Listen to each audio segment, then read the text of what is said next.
Hello everyone, এখন আমি তোমাদের সঙ্গে ভাঁজ বা ফোল্ড সম্পর্কে আলোচনা করব। তো দেখো, এই ভাঁজ বা ফোল্ড আমাদের যে ভূমিরূপ যেগুলো আছে, সেই ভূমিরূপের মধ্যে যে ভূমিরূপ প্রক্রিয়া এই দেখতে পাচ্ছ, অন্তর্জাত প্রক্রিয়া, ভূমিরূপ গঠনকারী প্রক্রিয়ার মধ্যে যে অন্তর্জাত প্রক্রিয়া আছে, সেই অন্তর্জাত প্রক্রিয়ায় সৃষ্ট একটা ভূমিরূপ হচ্ছে ভাঁজ। তো এই ভাঁজ সম্পর্কে আজকে আমি তোমাদের সঙ্গে আলোচনা করব। তো তোমরা একটু শোনো, দেখো, ভালো লাগবে।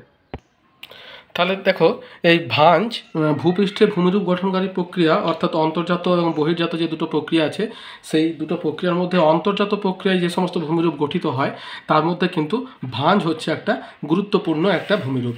তো আমি তোমাদের প্রথমে এই জিনিসটাই দেখাই যে কোন প্রকৃতির ভূমিরূপের মধ্যে এই ভাঁজটা পড়ছে।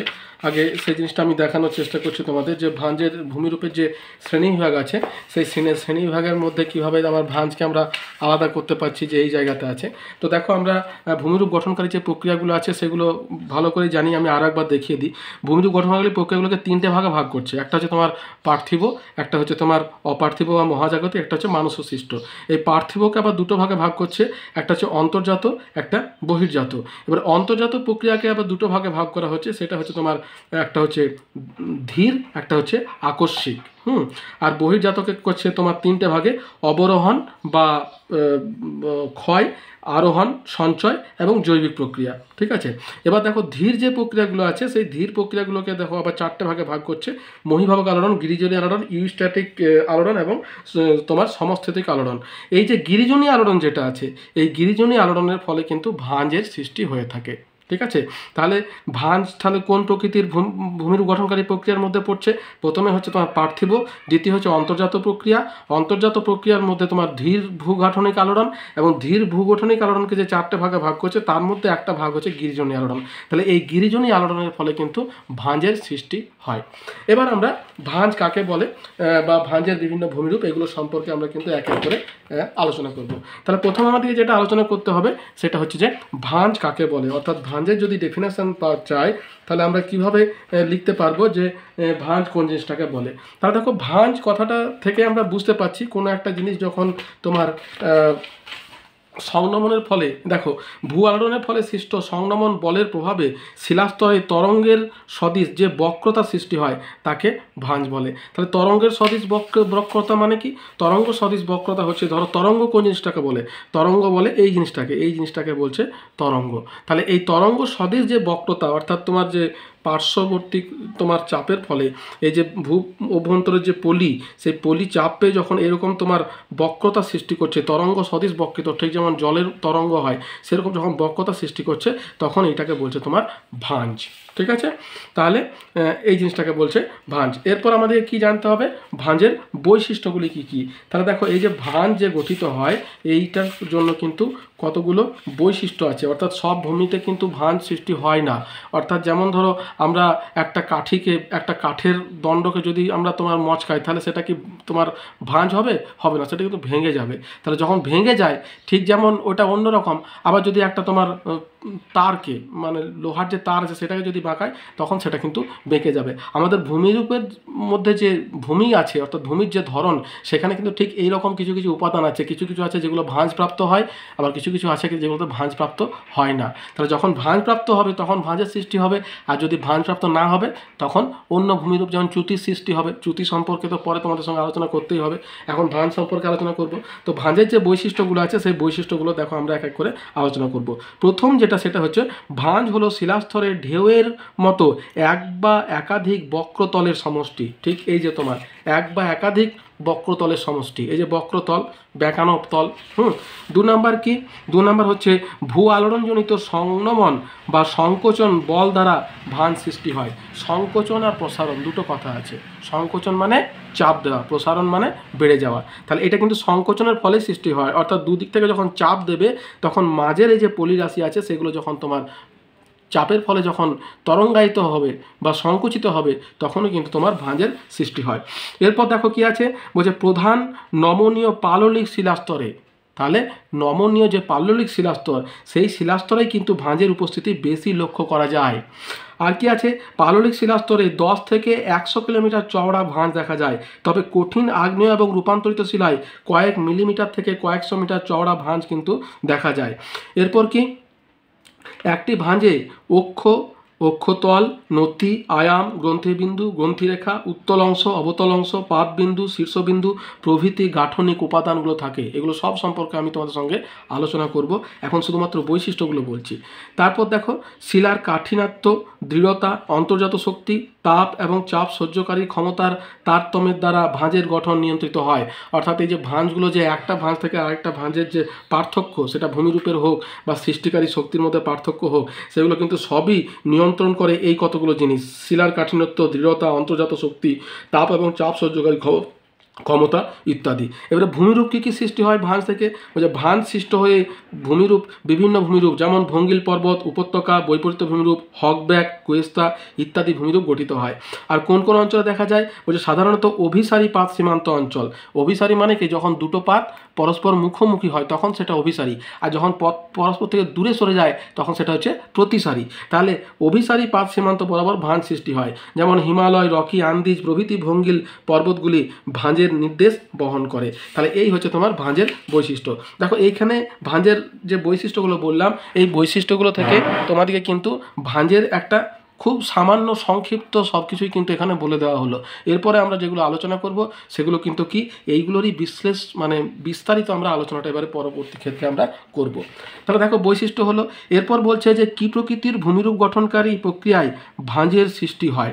তাহলে কি প্রকৃতির ভূমিরূপ গঠনকারী প্রক্রিয়ায় মানে বলছে যে কোন প্রকৃতির? ওই যে গিরিজনী প্রক্রিয়া, যেটা আমি তোমাদের কিছুক্ষণ আগে দেখালাম, ওই যে ভাগগুলোর মধ্যে যে গিরিজনী প্রক্রিয়া যেটা হলো সেটাকে তোমার বলা হয়েছে। এই যে এইটা বলছে গিরিজনী আলোড়ন প্রক্রিয়ায় কি প্রকৃতির, মানে পার্থিব, প্রথমে হচ্ছে পার্থিব, দ্বিতীয় হচ্ছে অন্তর্জাত প্রক্রিয়া, অন্তর্জাত প্রক্রিয়ার মধ্যে ধীর ভূগাঠনিক আলোড়ন এবং গিরিজনী প্রক্রিয়া। তাহলে উত্তরটা কি হবে? উত্তরটা হবে তোমার যে অন্তর্জাত প্রক্রিয়ার ধীর ভূগাঠনিক আলোড়নের গিরিজনী আলোড়নের ফলে ভাঁজের সৃষ্টি হয়। ঠিক আছে, তাহলে এইটাই তোমাদেরকে উত্তর হিসাবে দিতে হবে। এরপর কি আছে দেখো, ভাঁজ সৃষ্টির কারণগুলি লেখো। তাহলে এই যে ভাঁজ সৃষ্টি হয়, এই ভাঁজ সৃষ্টির ক্ষেত্রে কিন্তু কতগুলো প্রভাব কিন্তু বিস্তার করে। সব জায়গাতে কিন্তু ভাঁজের সৃষ্টি হয় না, যেখানে অনুকূল পরিবেশ থাকবে সেখানেই একমাত্র তোমার ভাঁজের সৃষ্টি হবে। তাহলে ভাঁজ সৃষ্টির কারণগুলি কি কি? দেখো ভাঁজ সৃষ্টির প্রথম কারণ কি? দেখো দুভাগে ভাগ করা হয় ভাঁজ সৃষ্টির কারণগুলিকে। একটা হচ্ছে ভূগাঠনিক কারণ, একটা হচ্ছে অভূগাঠনিক কারণ। ভূগাঠনিক কারণটাকে এবার কী কী ভাগে ভাগ করছে দেখো। প্রথম যেটা আছে তাপীয় সংকোচন মতবাদ। তাহলে তাপীয় সংকোচন মতবাদ মানে কি? তাপের ফলে পৃথিবীর সংকুচিত হওয়ার যে মতবাদ। তোমরা দেখবে যদি বাড়িতে একটা বেদানা যদি এনে রাখা থাকে এবং বেদানাটা যখন শুকিয়ে যায় তখন কিন্তু তার উপরের ত্বকটা বা স্কিনটা কি হয়? ভাঁজ প্রাপ্ত হয়ে যায়। ঠিক সেই তত্ত্বের উপরেই কিন্তু এটাকে তোমার ব্যাখ্যা করা হয়েছে তাপীয় সংকোচন মতবাদ। সেই তাপীয় সংকোচন মতবাদটাতে কার? থার্মাল কন্ট্রাকশন থিওরি, ভূবিজ্ঞানী জেফ্রি এর তাপীয় সংকোচন মতবাদ অনুসারে পৃথিবীর ভূ অভ্যন্তরভাগ এখনও তাপ বিকিরণের মাধ্যমে শীতল এবং সংকুচিত হচ্ছে। এর ফলে উদ্ভূত সংনমন এবং সংকোচন বলের দ্বারা ভূত্বক সংকুচিত হয়ে ভাঁজের সৃষ্টি করে। ভৌগোলিকদের মতে ভূ অভ্যন্তরে এই সংকোচন বল আরও ক্রিয়াশীল। তাহলে আমরা জানি, এই দেখো এটা হচ্ছে পৃথিবীর জ্বলন্ত অবস্থা। এই জ্বলন্ত অবস্থা থেকে তাপ বিকিরণ করে করে কিন্তু দেখো পৃথিবীর উপরের অংশে এরকম ভাঁজের সৃষ্টি হয়েছে, এবং এই ভাঁজের সৃষ্টির ফলেই কিন্তু বিভিন্ন রকমের ভূমিরূপের সৃষ্টি হয়েছে। তার মধ্যে একটা ভূমিরূপ হচ্ছে ভঙ্গিল পর্বত। ঠিক আছে, এরপর দেখো মহীখাত তত্ত্ব। এবার দেখো মহীখাত তত্ত্বতে কি বলছে? বলছে ভূবিজ্ঞানী কোবার এই মহীখাত তত্ত্বটা কোথা থেকে আসছে? ভঙ্গিল পর্বত সৃষ্টির তত্ত্ব থেকে। তাহলে ভঙ্গিল পর্বতটা কিন্তু একটা ভাঁজ। ঠিক আছে, সেইখান থেকেই বলছে মহীখাত তত্ত্ব। তাহলে মহীখাত তত্ত্বতে কীভাবে তোমার ভাঁজের সৃষ্টি হচ্ছে? বিজ্ঞানী কোবার বলছেন তার মহীখাত তত্ত্বে যে অগভীর অবনমিত অঞ্চলে দুটি প্রাচীন ভূখণ্ড থেকে ক্ষয়িত পদার্থ এসে জমতে থাকে। বহুকাল ধরে জমতে থাকা এই পলির ভারে মহীখাতের তলদেশ অবনমিত হতে থাকলে দুই পাশের ভূখণ্ড কাছাকাছি আসতে থাকে। এর ফলে গিরিজনী আলোড়নের প্রভাবে পলিতে প্রবল পার্শ্বচাপের সৃষ্টি হয় এবং সংনমনের ফলে ভাঁজ প্রাপ্ত হয়। দেখো এখানে বইয়ে কিন্তু ছবি দেওয়া নেই, কিন্তু তোমরা প্রত্যেকটাতে ছবি দেবে। যেমন তাপীয় সংকোচন মতবাদ যেটা আছে সেখানে তোমরা এই ছবিটা দিতে পারো। এবার মহীখাত তত্ত্বের যে ছবিটা আছে এটা কীভাবে দিতে হবে দেখো। এখানে কি বলছে? বলছে যে দুটি প্রাচীন ভূখণ্ড। তাহলে দুটি প্রাচীন ভূখণ্ড মানে এই ধরো একটা প্রাচীন ভূখণ্ড, এটা হচ্ছে আঙ্গারা ল্যান্ড, আর আরেকটা প্রাচীন ভূখণ্ড এটা হচ্ছে তোমার গন্ডোয়ানা ল্যান্ড। ঠিক আছে, এটা তুমি লিখতে পারো তোমার আঙ্গারা ল্যান্ড, এবং এটা হচ্ছে তোমার গন্ডোয়ানা ল্যান্ড। এই দুটো কিন্তু আমাদের প্রাচীন ভূখণ্ড। এবারে কি বলছে, এই দুটো ভূখণ্ড থেকে বিভিন্ন রকমের প্রাকৃতিক এজেন্টের মাধ্যমে কি হচ্ছে, এই জায়গাতে যে তোমার অগভীর যে সমুদ্র আছে সেই সমুদ্রে কিন্তু তোমার কি হচ্ছে, পলি সঞ্চিত হচ্ছে। এবং যত পলি সঞ্চিত হচ্ছে তত কি হচ্ছে, এইখানে কিন্তু এই যে দুটো যে পাত আছে তারা কিন্তু পরস্পরের কাছে এই যে পার্শ্ব চাপের ফলে কিন্তু এই দুটো তোমার কাছাকাছি আসতে থাকছে। এবং আসার ফলে কি হচ্ছে, এই যে জায়গার যে পলিটা আছে সেই পলিটা কিন্তু আস্তে আস্তে ভাঁজ প্রাপ্ত হচ্ছে। বুঝতে পেরেছ? এবং এই তত্ত্বে বলছে যে এইরকমভাবে যখন দুটো কাছাকাছি আসছে এই মাঝের পলিটা ভাঁজপ্রাপ্ত হয়ে তোমার ভঙ্গিল পর্বতের সৃষ্টি করছে। তাহলে এই ছবিটা তোমাদেরকে দিতে হবে। এটা হচ্ছে মহীখাত তত্ত্ব, অর্থাৎ এই দুটো ভূখণ্ডের মাঝে যে এইখানে যে মহীখাত অর্থাৎ অগভীর সমুদ্র, এইটাকে বলছে তোমার মহীখাত তত্ত্ব। এই মহীখাতে পলি সঞ্চিত হয়ে তোমার ভাঁজের সৃষ্টি হচ্ছে। এরপর দেখো পরিচলন স্রোত মতবাদ। এটা কি? এটা হচ্ছে তোমার ওই ভূ অভ্যন্তরে যে পরিচলন স্রোত হয়। দেখো ভূবিজ্ঞানী হোমস, হয়কার মদ অন্তঃস, তোমাদেরকে পুরোটা মনে রাখার দরকার নেই, শুধু হোমস কোবার এরকম করে মনে রাখবে তাহলেই হবে।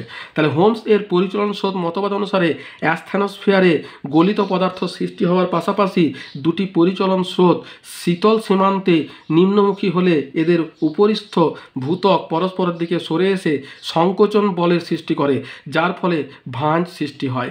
গুরুমণ্ডলের ম্যাগমার ঊর্ধ্বমুখী পরিচলন স্রোতের প্রভাবে উত্তল ভাঁজ এবং নিম্নমুখী স্রোতের প্রভাবে অবতল ভাঁজের সৃষ্টি হয়। তাহলে দেখো আমাদের ভূত্বকের নিচে কি আছে, অ্যাস্থেনোস্ফিয়ার বলে একটা তোমার স্তর আছে, যার উপরে কি করছে, ভূ পৃষ্ঠের যে পাতগুলো আছে সেগুলো মুভ করছে। যদিও পাত তত্ত্ব এখন আলোচনা করছি না, আমরা শুধু পরিচলন স্রোতটা আলোচনা করছি। তো এখানে কি বলছে, অ্যাস্থেনোস্ফিয়ারে যে গলিত যে অবস্থাটা আছে, এই দেখো আমাদের যে উপরে যে ভূত্বক আছে তার নিচে অ্যাস্থেনোস্ফিয়ারে কি হচ্ছে, পরিচলন স্রোত কাজ করছে। এই পরিচলন স্রোতটা কিভাবে হয়, এই পরিচলন স্রোতটা হয় নিচের উষ্ণ যে ম্যাগমাটা আছে সেটা উপরের দিকে ওঠে এবং উপরে উঠে যখন সেটা ঠান্ডা হয়ে যায় আবার ভারী হয়ে সেটা নিচে আসে।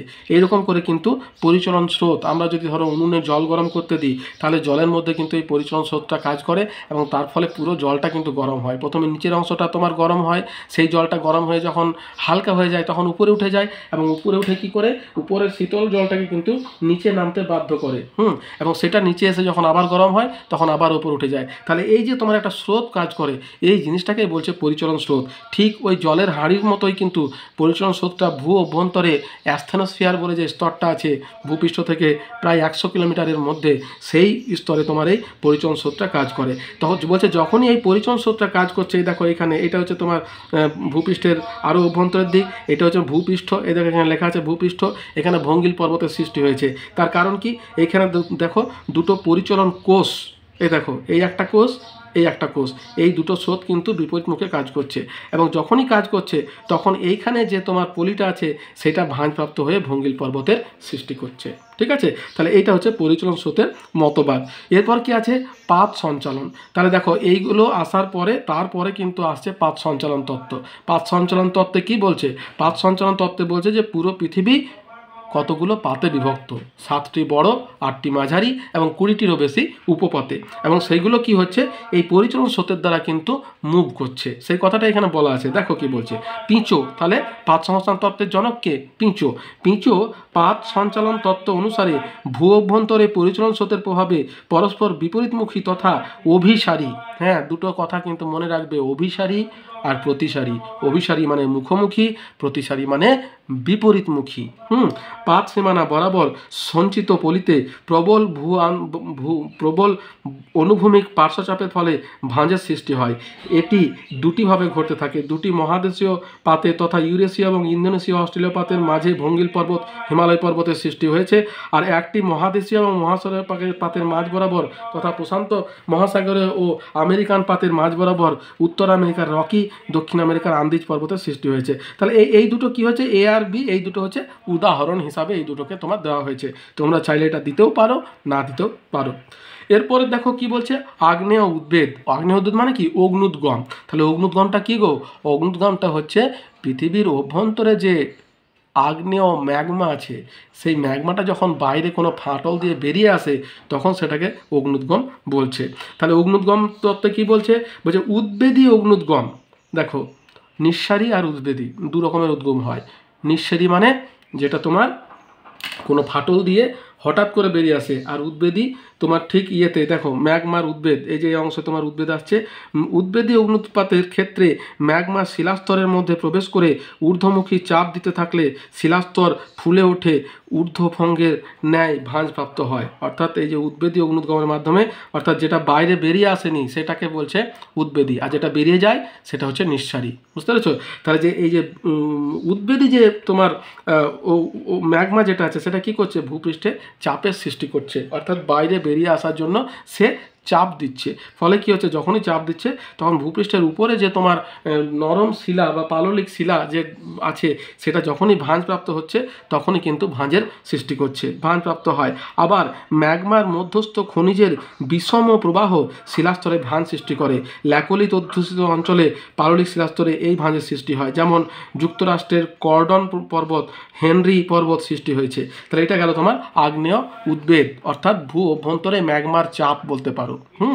এরপরে কি আছে, মহী সঞ্চরণ তত্ত্ব। মহী সঞ্চরণ মানে কি, মহাদেশের সঞ্চরণ। এই তত্ত্ব কি বলছে, যে পুরো পৃথিবী প্রথমে একটাই মহাদেশ ছিল যার নাম হচ্ছে প্যানজিয়া, আর একটাই মহাসাগর ছিল যেটা হচ্ছে প্যানথালাসা, এবং এইগুলো মুভ করেছে।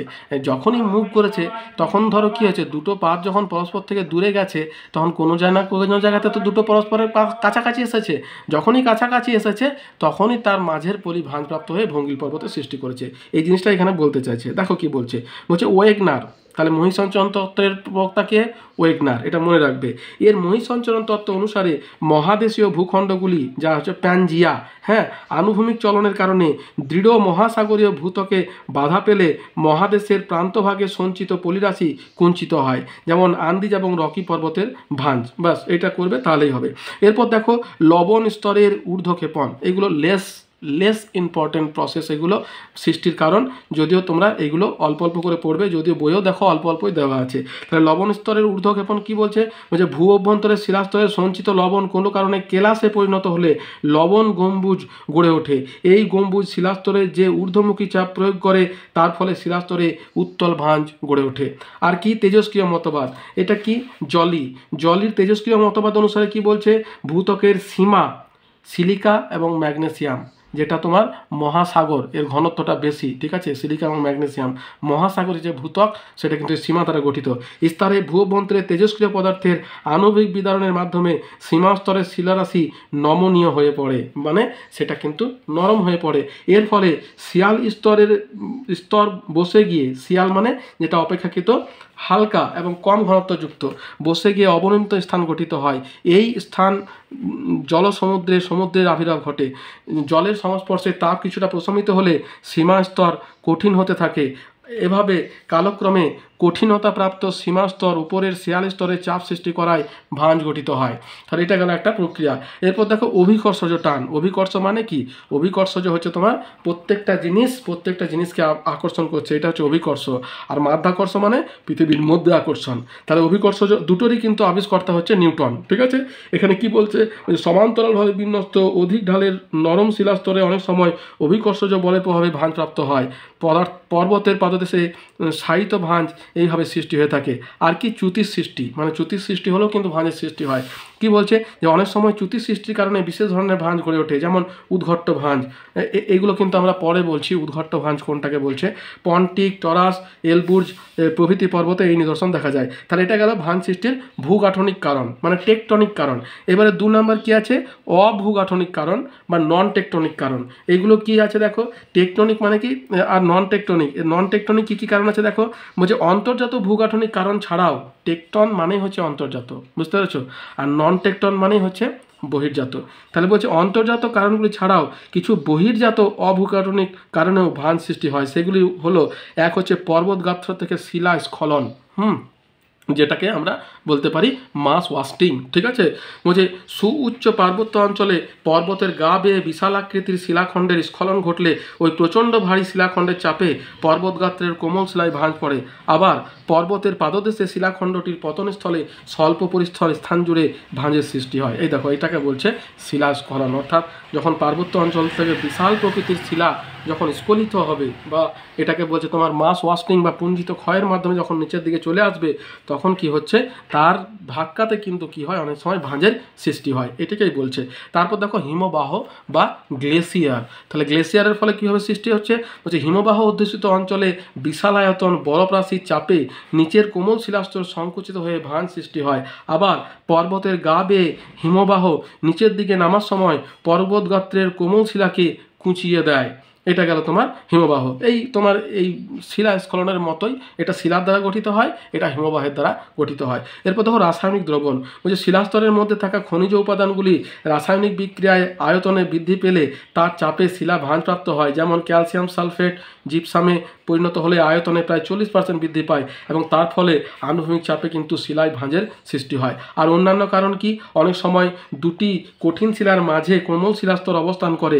এইরূপ ক্ষেত্রে কোনো বহির্জাত কারণবশত কঠিন শিলাস্তর পিছলে সরে গেলে কোমল শিলাস্তরটি কুঞ্চিত হয়ে ছোট ছোট ভাঁজ সৃষ্টি হয়।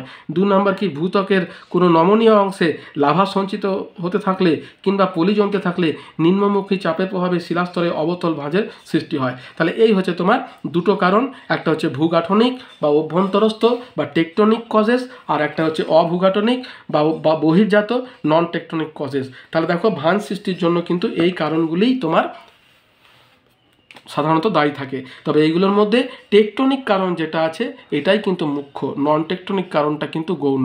বেশিরভাগ ভাঁজ কিন্তু এই টেকটনিক কারণের ফলেই গড়ে ওঠে, বা পৃথিবীর যে দর্শনীয় যে সমস্ত ভূমিরূপগুলো গড়ে উঠেছে, সে ভঙ্গিল পর্বত বলো, হিমালয় পর্বত যে আছে, বা রকি আন্দি যেগুলোর কথা বলা হচ্ছে, সেগুলো সবই কিন্তু এই টেকটনিক কারণেই গঠিত হয়েছে। তাহলে এই হচ্ছে ভাঁজ সৃষ্টির কারণ। এরপরে আমাদেরকে জানতে হবে ভাঁজ সৃষ্টির নিয়ন্ত্রকগুলি কী কী। দেখো, ভাঁজ সৃষ্টির যে কারণগুলি জানলাম, সেই কারণটি কোথায় কিভাবে কাজ করবে, হ্যাঁ, সেগুলোও কিন্তু অনেকটা নিয়ন্ত্রকের উপর নির্ভর করে। কি কি বলতো? 3টে নিয়ন্ত্রক আছে। একটা হচ্ছে শিলার প্রকৃতি, অর্থাৎ শিলার কাঠিন্য, স্থিতিস্থাপকতা, দৃঢ়তার উপর ভাঁজ গঠন নির্ভর করে। শিলাস্তর যত কোমল বা নমনীয় হবে তাতে ভাঁজ তত সুন্দর হবে। এই কারণে পাললিক শিলায় সহজে সুস্পষ্ট ভাঁজ গড়ে ওঠে। এই পাললিক শিলাতেই ভঙ্গিল পর্বত কিন্তু গড়ে উঠেছে, হিমালয় পর্বত। আর কি, শিলার সহন ক্ষমতা, সংশ্লিষ্ট শিলায় তাপ এবং চাপ সহ্য করার ক্ষমতার উপর নির্ভর করে ভাঁজ সৃষ্টি হয়। যদি কোনো শক্তি যেমন তাপ ও চাপ ক্ষয় প্রতিরোধকারী শিলার উপরে কার্যকর হয় তাহলে ভাঁজের গঠন বাধাপ্রাপ্ত হয়। যেমন বেসল্ট, গ্রানাইট, গ্যাব্রো ইত্যাদি শিলায় ভাঁজ গঠন বাধাপ্রাপ্ত হয়। আর কি আছে, সংনমন বল। ভাঁজ গঠনের সময় অন্যতম নিয়ন্ত্রক হচ্ছে পার্শ্বজনিত সংনমন বল, যেটা গিরিজনী আলোড়ন যেটাকে বলছে, ওই আলোড়নটার কথা বলা হচ্ছে সংনমন বল। এই সংনমন বলের স্থায়িত্ব তীব্রতার তারতম্যের ওপর ভাঁজের বৈচিত্র্য নির্ভর করে। শিলাস্তরের যে অংশে সংনমন বলের তীব্রতা অধিক, সেই অংশে জটিল আকারের ভাঁজ সৃষ্টি হয়। তাহলে এই হচ্ছে 3টে নিয়ন্ত্রক, যেগুলি দ্বারা কিন্তু ভাঁজ তোমার নিয়ন্ত্রিত হয়। তাহলে ভাঁজ সৃষ্টির কারণ জানলাম, ভাঁজ সৃষ্টির নিয়ন্ত্রকগুলো জানলাম। এবারে দেখো, আমাদেরকে জানতে হবে ভাঁজ সৃষ্টির প্রক্রিয়া বা পদ্ধতিগুলি কি কি। তাহলে এই যে তোমার ভাঁজগুলো যে সৃষ্টি হচ্ছে, এই ভাঁজগুলো সৃষ্টি হওয়ার কিন্তু কতগুলি পদ্ধতি আছে। এই পদ্ধতিগুলোকে কিন্তু দুটো ভাগে ভাগ করা হয়। দেখো, দুটো ভাগ কি কি। একটা হচ্ছে তোমার পীড়নজনিত পদ্ধতি। পীড়ন কি, এটা আমি তোমাদের সঙ্গে আলোচনা করছি আগে, তাহলে সেটাই আলোচনা করি যে পীড়ন জিনিসটা কি। তাহলে দেখো, পীড়ন যদি আমরা আলোচনা করতে যাই, তাহলে কেননা ধরো পীড়নটা যদি আমরা না জানতে পারি তাহলে কিন্তু পরের জিনিসগুলো আমরা জানতে পারবো না।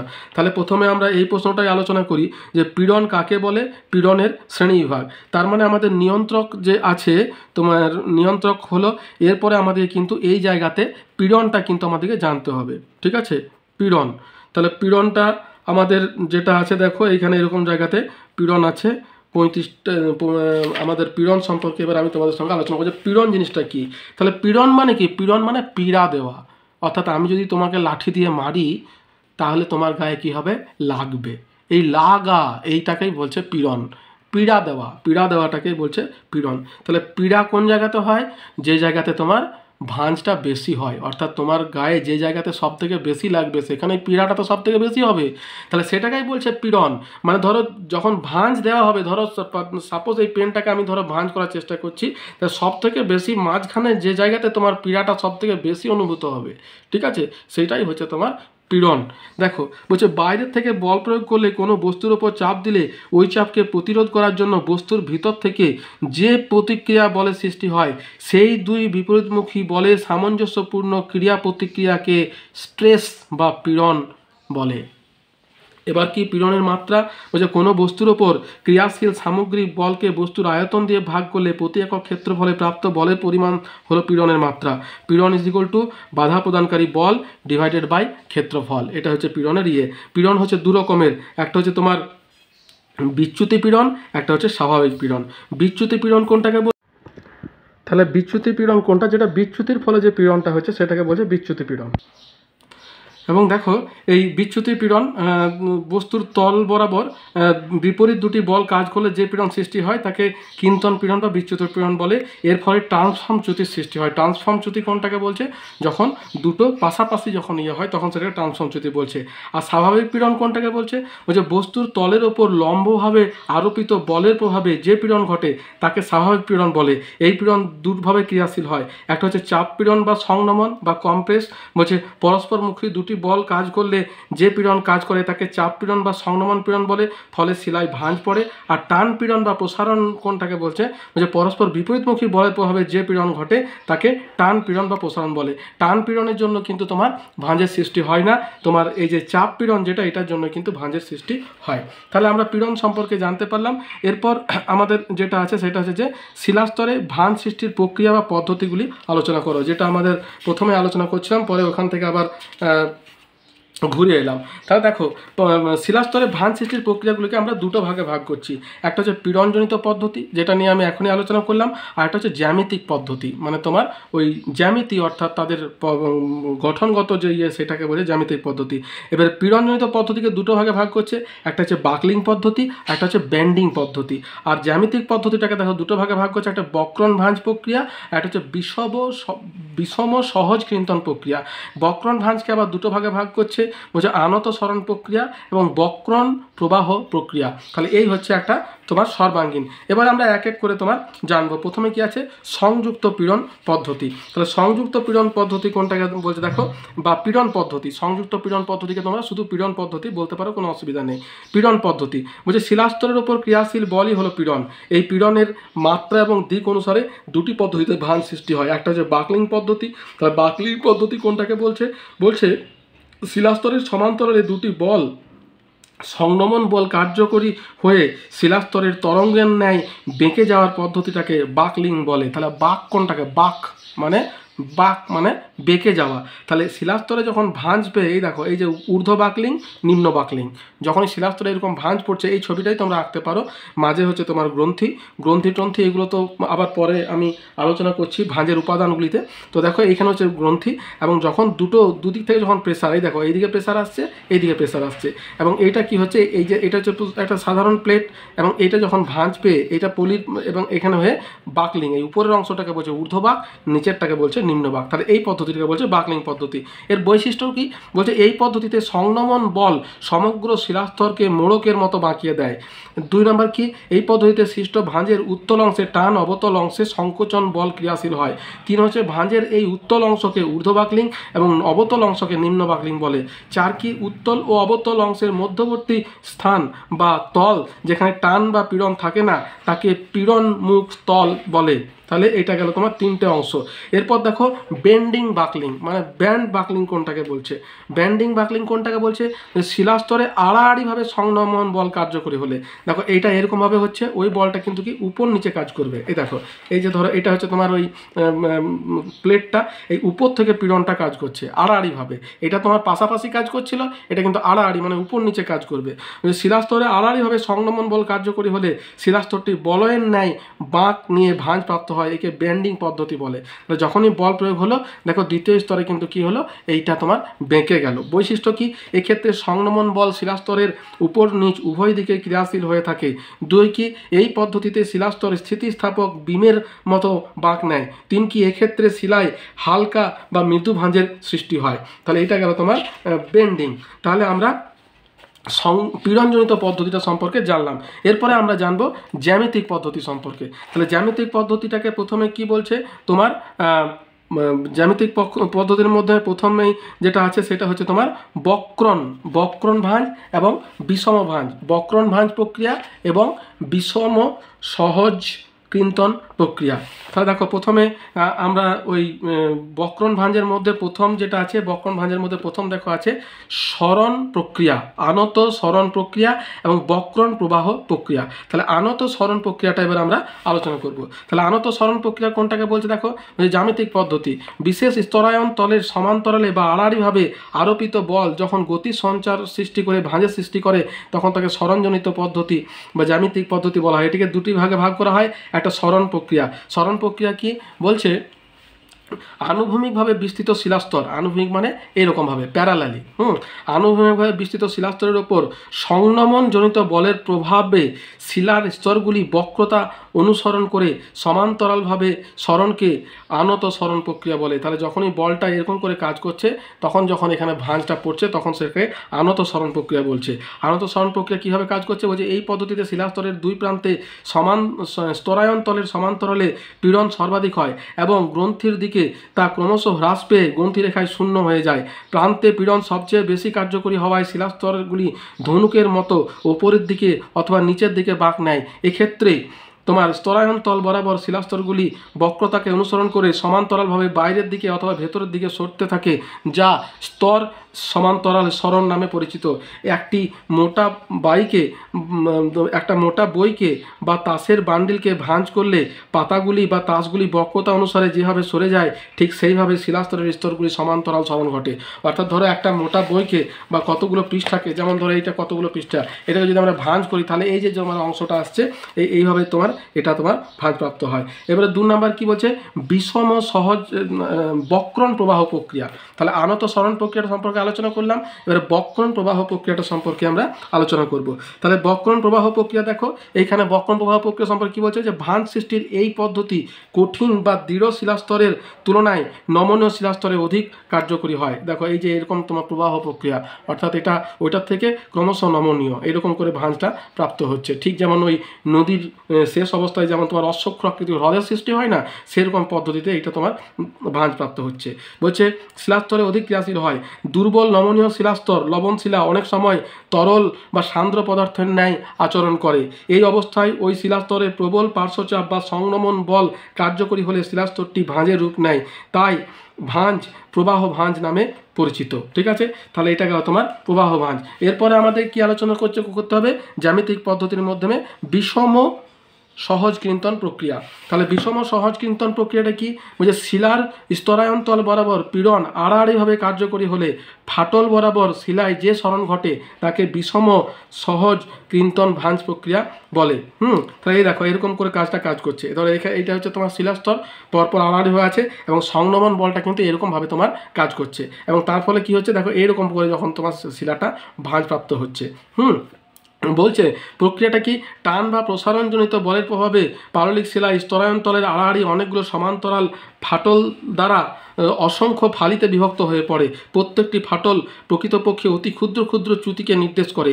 এই ফাটল বা চ্যুতি বরাবর শিলাস্তরের ফালিসমূহের অন্যত্র স্থানচ্যুতি বা স্খলনকে কৃন্তন বলা হয়। অর্থাৎ যেহেতু ছোট ছোট ফাটল সৃষ্টি হয়ে গেছে, তারপরে যখন চাপটা সৃষ্টি হচ্ছে তখন কি হচ্ছে, তোমার যে স্খলন হচ্ছে তাকে বলছে তোমার কৃন্তন।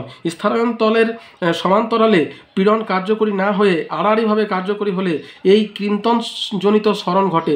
এই সরণের পরিমাণ শিলাস্তরের প্রান্তভাগে শূন্য হয় এবং গ্রন্থির দিকে ক্রমশ বাড়তে বাড়তে গ্রন্থিরেখায় তা সবচেয়ে বেশি হয়। শিলাস্তরের প্রান্তভাগ থেকে গ্রন্থিরেখা পর্যন্ত, প্রান্তভাগ মানে একেবারে নিচেরটা এবং গ্রন্থি মানে হচ্ছে সব থেকে উপরেরটা, গ্রন্থিরেখা পর্যন্ত এরূপ অসমান কৃন্তনের জন্য মধ্যভাগের ফালিগুলি প্রান্তভাগের তুলনায় বেশি উঁচু নিচু হয়ে ভাঁজের আকার নেয়। অর্থাৎ বেশি উঁচু নিচু হয়ে যখন ভাঁজের আকার নিচ্ছে এই পদ্ধতিকে স্খলন ভাঁজ পদ্ধতি বলা হয়। তাহলে এই গেল তোমার ভাঁজ সৃষ্টির প্রক্রিয়ার সম্পর্কে আলোচনা। দেখো যদিও এই প্রক্রিয়াটা কিন্তু পরীক্ষাতে লেস ইম্পর্টেন্ট, অর্থাৎ খুব বেশি কিন্তু আসে না, তবুও দেখো যেহেতু সিলেবাসের মধ্যে আছে তাই আমাদেরকে কিন্তু জানতে হবে, যদি চলে আসে তখন কিন্তু কিছু করার থাকবে না।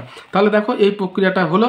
এরপর আমাদের যেটা আছে যে ভাঁজের বিভিন্ন অংশ বা গাঠনিক উপাদানগুলি সম্পর্কে পরিচয় দাও।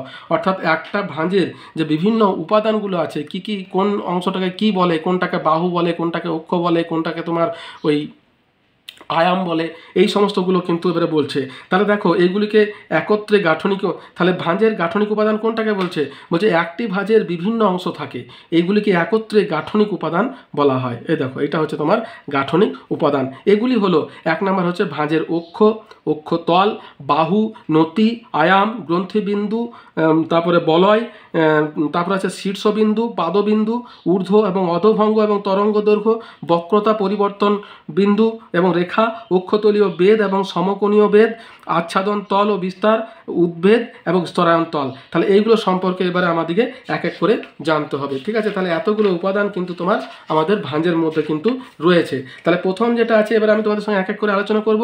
প্রথম যেটা আছে, ভাঁজের অক্ষ কাকে বলে? দেখো এইগুলোতে কিন্তু অনেক সময় ছোট ছোট প্রশ্ন 3 নম্বর কিন্তু দিয়ে দেয়, ঠিক আছে? আমরা সবগুলো একসঙ্গে আলোচনা করছি, কিন্তু তোমরা মনে রাখবে যে এগুলো কিন্তু একসঙ্গে আসলেও আসতে পারে, কিন্তু ছোট ছোট প্রশ্ন কিন্তু অনেক আসে। তাহলে ভাঁজের অক্ষ কোনটাকে বলছে দেখো। তাহলে দেখো ভাঁজ কি বলছে? শিলাস্তরের সবচেয়ে বেশি বক্রতাযুক্ত। তাহলে এইটা যদি তোমার ভাঁজ হয়, তাহলে এইটা হচ্ছে ভাঁজের একটা বাহু, এইটা হচ্ছে ভাঁজের অপর একটা বাহু। তাহলে সব থেকে বেশি বক্রতা কোন জায়গাতে আছে? এই জায়গাটিতে, বুঝতে পেরেছো? অর্থাৎ যদি ফাটল ধরে তাহলে কিন্তু এই জায়গাটিতেই ধরবে। একটা লাঠিকে যখন আমরা বাঁকাই তখন যতটা বাঁকলো, কিন্তু যখন তোমার আর সে পীড়নটা সহ্য করতে পারছে না তখন কিন্তু ফেটে যায়, তাই তো? তাহলে সব থেকে বেশি পীড়ন যে জায়গাটিতে অনুভূত হচ্ছে, দেখো শিলাস্তরের সবচেয়ে বেশি বক্রতাযুক্ত বিন্দুগুলির সংযোগকারী রেখাকে ভাঁজ অক্ষ বলা হয়। অর্থাৎ দুটো ভাঁজের এই জায়গাতে যেহেতু সবথেকে বেশি পীড়ন অনুভূত হচ্ছে বা সবথেকে বেশি বক্রতা আছে, তাই এইটিকে বলছে তোমার ভাঁজের অক্ষ, ঠিক আছে? বৈশিষ্ট্য কি? ভাঁজের অক্ষ হচ্ছে, ভাঁজের অক্ষ অনুভূমিক, উলম্ব কিংবা তির্যক হতে পারে। অর্থাৎ এটা দেখো যেহেতু তোমার উলম্ব আছে, এটা হচ্ছে উলম্ব, এটা অনুভূমিকও হতে পারে, তির্যকও হতে পারে। অর্থাৎ যেমন ভাঁজটা গঠিত হবে সেই অনুযায়ী তার অবস্থান থাকবে।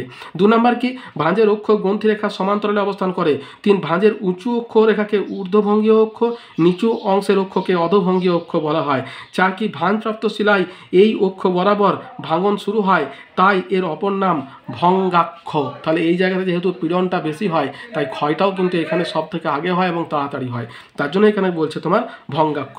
তাহলে আমরা ভাঁজের অক্ষ সম্পর্কে জানলাম। এরপরে 2 নম্বর কি? অক্ষতল। তাহলে অক্ষ বরাবর যে তল সেটাই হচ্ছে অক্ষতল। অর্থাৎ এইটা যদি অক্ষ হয় তাহলে এই বরাবর দেখো এই যে তলটা যেটা কল্পনা করা হয়েছে ব্লু কালারের যে পাতের মতো অংশ দিয়ে, এটিকেই বলছে অক্ষতল। তাহলে অক্ষতল দেখো হচ্ছে ভাঁজ অক্ষ বরাবর শিলাস্তরের ওপর থেকে নিচ পর্যন্ত কাটলে যে তল পাওয়া যায় তাকে অক্ষতল বলে। এক কথায় ভাঁজ অক্ষটি যে সমতলে অবস্থান করে তাকেই কিন্তু অক্ষতল বলে। এই অক্ষতলের বৈশিষ্ট্য কি কি আছে? হচ্ছে অক্ষতল অক্ষের ন্যায় আনুভূমিক, উলম্ব কিংবা তির্যক হতে পারে। হ্যাঁ, অক্ষতল ভাঁজকে দুটি বাহুতে ভাগ করে। 3 কি? ভাঁজের দুটি সন্নিহিত বাহুর অন্তর্বর্তী কোণকে অক্ষতল দুটির সমান ভাগে বিভক্ত করে। আর কি? অক্ষতল সরল এবং বক্র উভয়ই হতে পারে।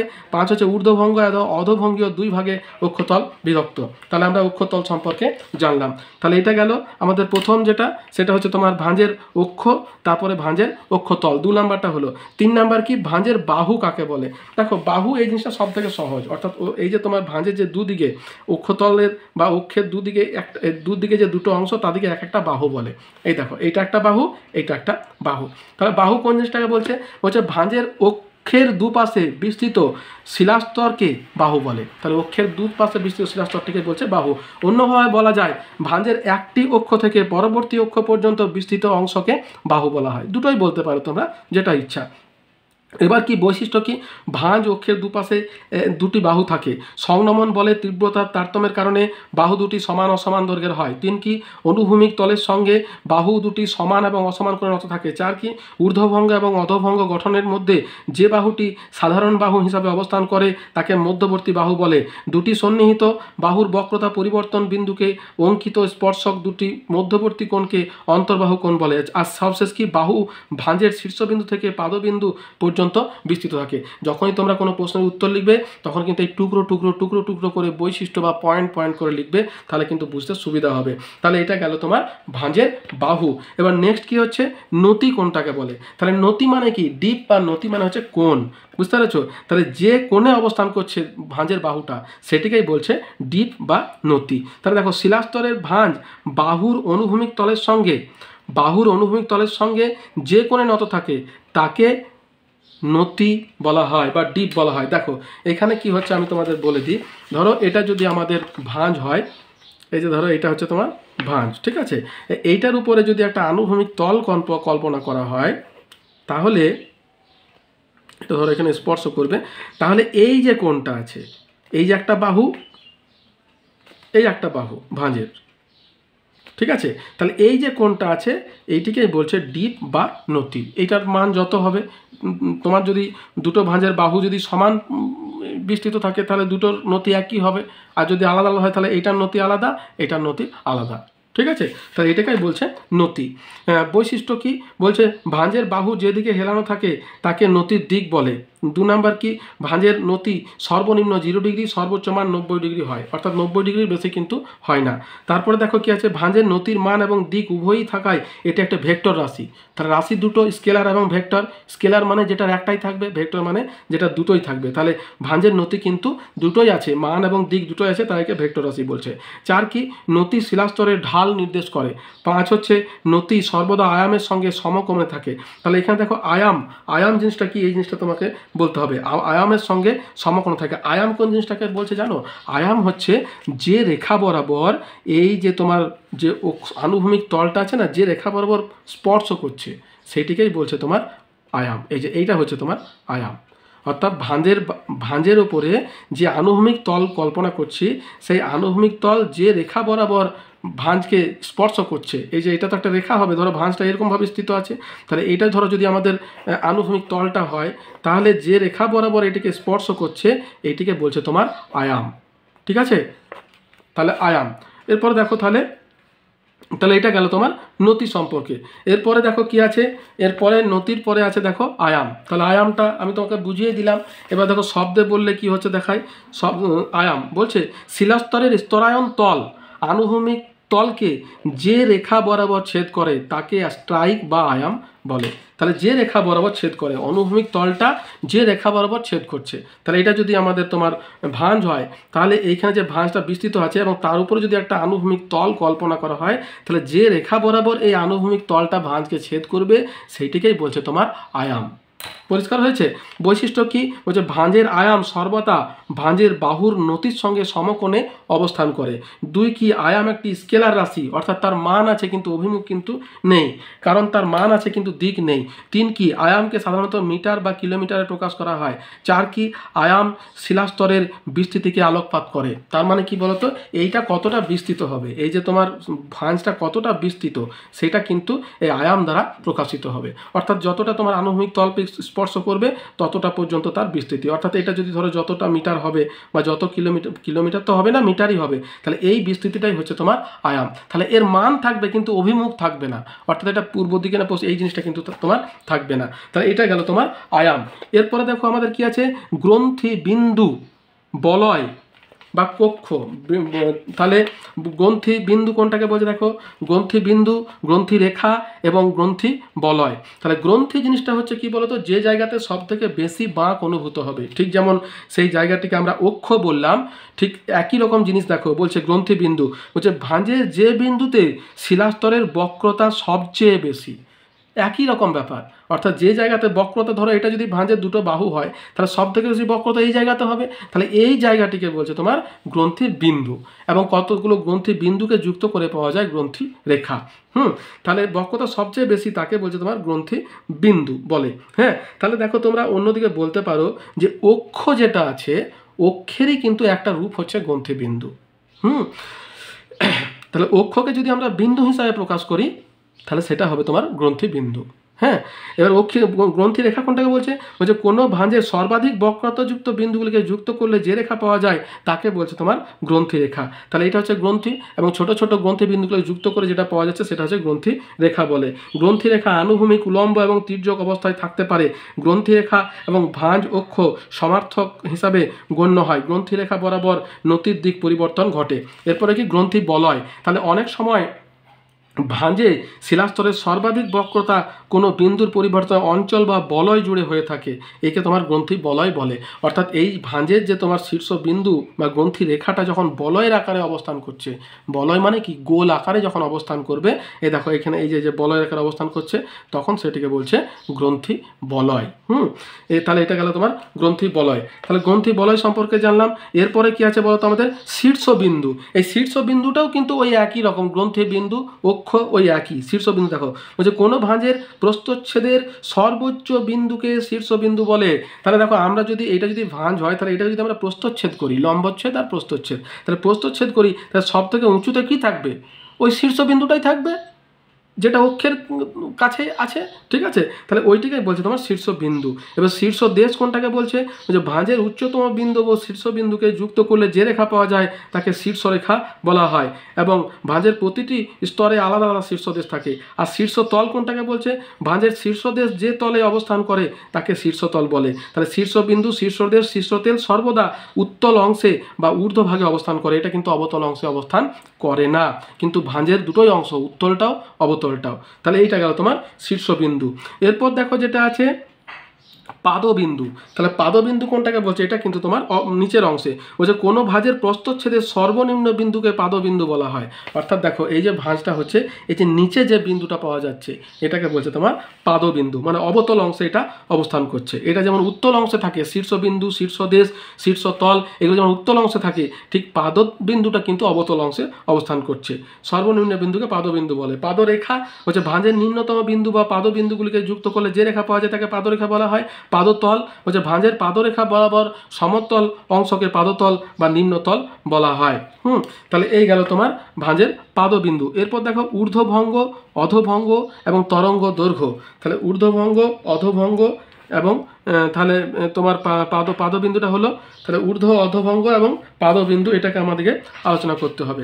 তাহলে ঊর্ধ্বভঙ্গ, অধোভঙ্গ, এটাই হচ্ছে ঊর্ধ্বভঙ্গ, অধোভঙ্গ। এই দেখো ভাঁজের উত্তল অংশকে বলছে ঊর্ধ্বভঙ্গ বা ঊর্ধ্ব ভাঁজ, আর অবতল অংশকে বলছে অবতল ভাঁজ এবং তরঙ্গ দৈর্ঘ্য। তাহলে এখানে দেখো ঊর্ধ্বভঙ্গ কোনটা, ভাঁজের উপরের দিকে বাঁকে উত্তল অংশকে ঊর্ধ্ব ভাঁজ বলা হয়। অর্থাৎ দেখো ভাঁজ যদি এরকম করে থাকে, তাহলে যে উপরের যে অংশটা এটাকে বলছে তোমার ঊর্ধ্বভঙ্গ।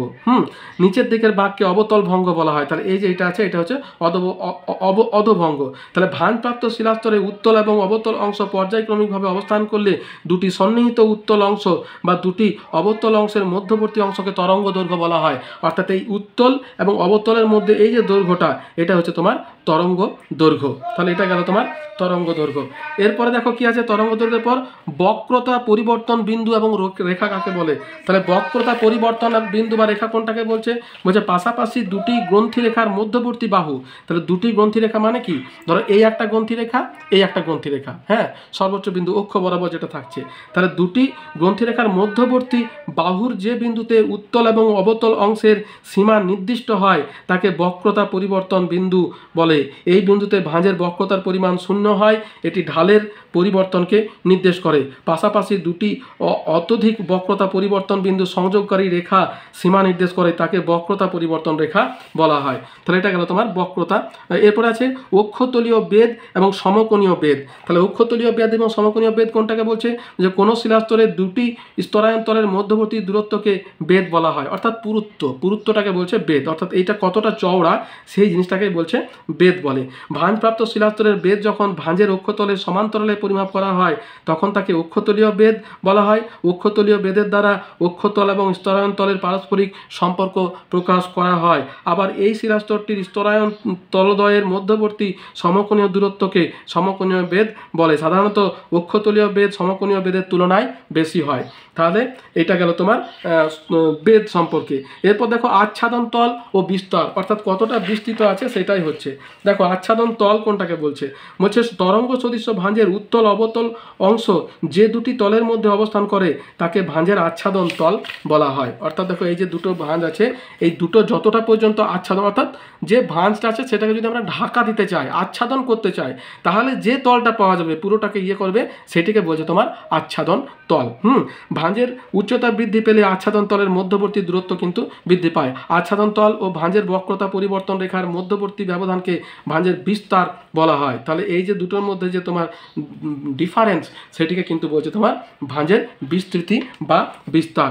এরপর দেখো কি আছে, উদ্ভেদ কোনটাকে বলে। তাহলে উদ্ভেদ দেখো, উদ্ভেদ হচ্ছে তোমার শিলাস্তরের যে অংশ ভূপৃষ্ঠে উন্মুক্ত থাকে তাকে উদ্ভেদ বলে। তাহলে শিলাস্তরের যে অংশটা ভূপৃষ্ঠে উন্মুক্ত থাকছে, বেশিরভাগ তো তোমার ভিতরের দিকে থাকছে, তাহলে যেটা তোমার বেরিয়ে থাকছে সেটাকে বলছে উদ্ভেদ।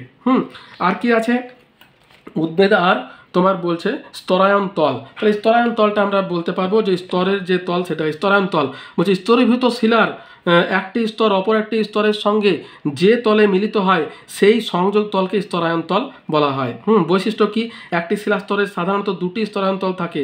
2 হচ্ছে স্তরায়ন তলে জীবাশ্ম দেখা যায়। 3 হচ্ছে স্তরায়ন তল সর্বদা দুটি ভিন্ন বৈশিষ্ট্যের শিলাস্তরের বিভাজনকে নির্দেশ করে।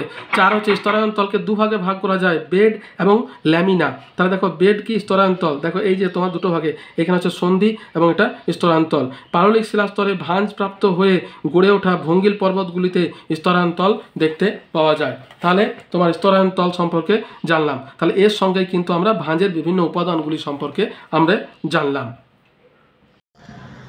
তাহলে দেখো এবারে আমরা ভাঁজযুক্ত শিলায় যে সমস্ত ভূমিরূপ দেখতে পাওয়া যায় সেগুলো সম্পর্কে আলোচনা করব।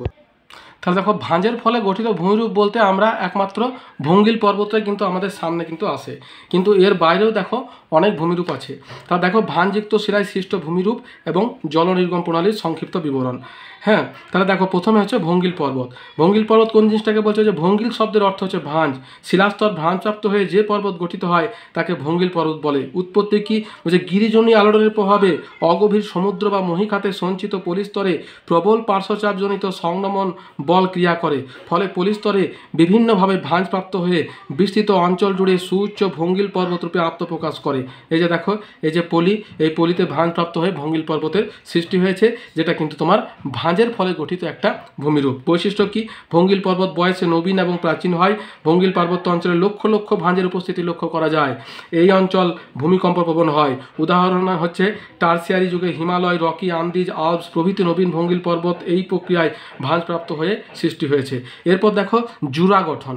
জুরা গঠন মানে কি, ভাঁজের উপরের অংশে পর্বত, নিচের অংশে তোমার নদী, এটাই হচ্ছে জুরা গঠন। অর্থাৎ নর্মাল যে গঠনটাকে সেটাকে বলছে জুরা গঠন। জুরা গঠন কোনটাকে বলছে, দেখো কোনো ভাঁজপ্রাপ্ত অঞ্চলে ঊর্ধ্বভঙ্গগুলি শৈলশিরা এবং অধোভঙ্গগুলি উপত্যকা রূপে অবস্থান করলে যে ভূগঠন সৃষ্টি করে তাকে জুরা গঠন বলা হয়। এইরূপ গঠনযুক্ত ভূমিরূপকে স্বাভাবিক ভূমিরূপ বলে। নামকরণ, বলছে সুইজারল্যান্ডের জুরা পর্বতে এই ধরনের স্বাভাবিক এবং আদি গঠন স্পষ্ট দেখতে পাওয়া যায় বলে এরকম নামকরণ হয়েছে। উৎপত্তি দেখো, শিলাস্তরের উভয় পাশে নিয়মিতভাবে সমাহারে সংনমন বল ক্রিয়া করলে এই ধরনের ভূমিরূপ গড়ে ওঠে। বৈশিষ্ট্য কি, ক্ষয়চক্রের যৌবন পর্যায়ে এই ভূমিরূপ দেখতে পাওয়া যায়। এই দেখো জুরা গঠন, এই যে উপরের অংশে তোমার শৈলশিরা সৃষ্টি হয়েছে, অধোভঙ্গে তোমার সৃষ্টি হয়েছে উপত্যকা বা নদী উপত্যকা। ঠিক আছে। বৈশিষ্ট্য কি, বলছে ক্ষয়চক্রের যৌবন পর্যায়ে সৃষ্টি হয়। 2 নম্বর যে জুরা গঠনে অধোভঙ্গে অনুদৈর্ঘ্য নদীর অনুগামী নদী এবং ঊর্ধ্বভঙ্গে বাহু বরাবর লম্ব অনুগামী নদী প্রবাহের মাধ্যমে জাফরিরূপী নদী প্রণালী গড়ে ওঠে। উদাহরণ কি, সুইজারল্যান্ডের জুরা পর্বত পর্বত, ব্যাস এটা দেবে তাহলেই হবে। এবং ভারতের শিবালিক পর্বত দিতে পারো। তাহলে এটা গেল জুরা গঠন। এবারে 3 নম্বর কি, বৈপরীত্য ভূমিরূপ। তাহলে বৈপরীত্য ভূমিরূপ মানে কি, দেখো এটা কিন্তু একটা গুরুত্বপূর্ণ প্রশ্ন। বৈপরীত্য ভূমিরূপ কিন্তু তোমাদের 3 নম্বরের টিকাতে আসতে পারে। বৈপরীত্য ভূমিরূপ ঠিক যেমন বৈপরীত্য উষ্ণতা, উচ্চতা বৃদ্ধির সঙ্গে সঙ্গে উষ্ণতা যখন না কমে বৃদ্ধি পায় তখন সেটাকে আমরা বলছি বৈপরীত্য উষ্ণতা, যেটা টপোস্ফিয়ার স্তরে সম্পন্ন হয়। আর বৈপরীত্য ভূমিরূপটা কি বলছে, বলছে এই শৈলশিরা যেটা তোমার ঊর্ধ্বভঙ্গে কি হয়, ঊর্ধ্বভঙ্গে সাধারণত পর্বত দেখতে পাওয়া যায়, কিন্তু যখন এখানে নদীর সৃষ্টি হবে এবং অধোভঙ্গটা যখন পর্বত আকারে অবস্থান করবে তখন সেটাকে বলছে বৈপরীত্য ভূমিরূপ। দেখো কি বলছে এবারে, বলছে ভাঁজপ্রাপ্ত অঞ্চলে স্বাভাবিক গঠনের পরিবর্তে যখন ঊর্ধ্বভঙ্গে উপত্যকা, ঠিক আছে, তাহলে ঊর্ধ্বভঙ্গায় দেখো এটা হচ্ছে তোমার ভাঁজের ঊর্ধ্বভঙ্গ, এই যে নিচে দেখো লেখা রয়েছে ঊর্ধ্বভঙ্গ, আর এইটা হচ্ছে তোমার অধোভঙ্গ। তাহলে অধোভঙ্গের সৃষ্টি হয়েছে শৈলশিরা আর ঊর্ধ্বভঙ্গের তোমার সৃষ্টি হয়েছে নদী উপত্যকা। তাহলে এই বিপরীত গঠন যখন দেখতে পাওয়া যাবে তখন সেটাকে বলছি আমরা বৈপরীত্য ভূমিরূপ। ঊর্ধ্বভঙ্গে উপত্যকা এবং অধোভঙ্গে শৈলশিরা গড়ে ওঠে তখন তাকে বৈপরীত্য ভূমিরূপ বলে। কীভাবে এটার উৎপত্তি হয়, হচ্ছে ভাঁজের ঊর্ধ্বভঙ্গের টানজনিত শক্তি কাজ করায় ক্ষয় প্রতিরোধ ক্ষমতা কম থাকে। অর্থাৎ এইখানে যখন টান থাকবে ঊর্ধ্বভঙ্গে, টানের ফলে কি হয়, হয় ওখানে কিন্তু ক্ষয় প্রবণতাটা বেশি হয় এবং সহজে ক্ষয়প্রাপ্ত হয়, কিন্তু অধোভঙ্গ কিন্তু সহজে ক্ষয়প্রাপ্ত হয় না। ফলে কালের নিরিখে ঊর্ধ্বভঙ্গ বেশি ক্ষয়প্রাপ্ত হয়ে নদীর সৃষ্টি হয়, আর অধোভঙ্গটা কম ক্ষয়প্রাপ্ত হয়ে পর্বতের সৃষ্টি হয়। টানের ফলে এই অংশ সহজেই দারণ বা ফাটলের সৃষ্টি হয়। এই ফাটল এবং ভূমিঢাল বরাবর ক্রমশ গড়ে ওঠা অনুগামী এবং পরবর্তী নদীগুলি দ্রুত নিম্নক্ষয় এবং পার্শ্বক্ষয়ের মাধ্যমে ঊর্ধ্বভঙ্গে গভীর এবং প্রশস্ত আয়াম উপত্যকা গঠন করে। অপরদিকে অধোভঙ্গ সংকোচনজনিত অঞ্চল হওয়ায় শিলাস্তরের বেদ বেশি থাকে এবং ক্ষয় প্রতিরোধ ক্ষমতা বেশি হয়, ফলে নিম্ন ক্ষয় তুলনামূলকভাবে কম হওয়ায় বিশেষ গভীর হতে পারে না। এইভাবে কালক্রমে অধোভঙ্গের অনুগামী নদীটি অবলুপ্ত হয়ে যায় এবং ঊর্ধ্বভঙ্গের উপত্যকাটি অধোভঙ্গের উপত্যকার তুলনায় গভীর হয়ে পড়লে অধোভঙ্গ শৈলশিলার রূপ নেয় এবং বৈপরীত্য ভূমিরূপ গঠন করে। এর বৈশিষ্ট্য কি? বৈশিষ্ট্য হচ্ছে এই ভূমিরূপটি ভানযুক্ত অঞ্চলের পরিণত অবস্থাকে নির্দেশ করে। তাহলে যৌবন কিন্তু নয়, এটা যৌবন অবস্থায় হয় না, পরিণততে হয়। 2 নম্বর কি? এই ভূমিরূপের উচ্চতা আদি ভূমি থেকে অনেক কম হয়। 3 নম্বর কি? এই ভূমিরূপের ক্ষেত্রে ঊর্ধ্বভঙ্গে কোমল এবং অধোভঙ্গে কঠিন শিলা অবস্থান করবে, তবেই কিন্তু এটা হবে। 4 নম্বর কি? এই অঞ্চলে নদীগুলি পরস্পর মিলিত হয়ে জাফরিরূপী নদী নকশা গঠন করে। 5 উদাহরণ হচ্ছে ঊর্ধ্বভঙ্গের উপর নেপাল উপত্যকা এবং অধোভঙ্গে মুসৌরি শৈলশিরা অবস্থান করছে। ব্যাস। এরপরে কি দেখো, সমনত শৈলশিরা বা হোমোক্লাইনাল রিজ। তাহলে সমানত শৈলশিরা কোনটাকে বলছে?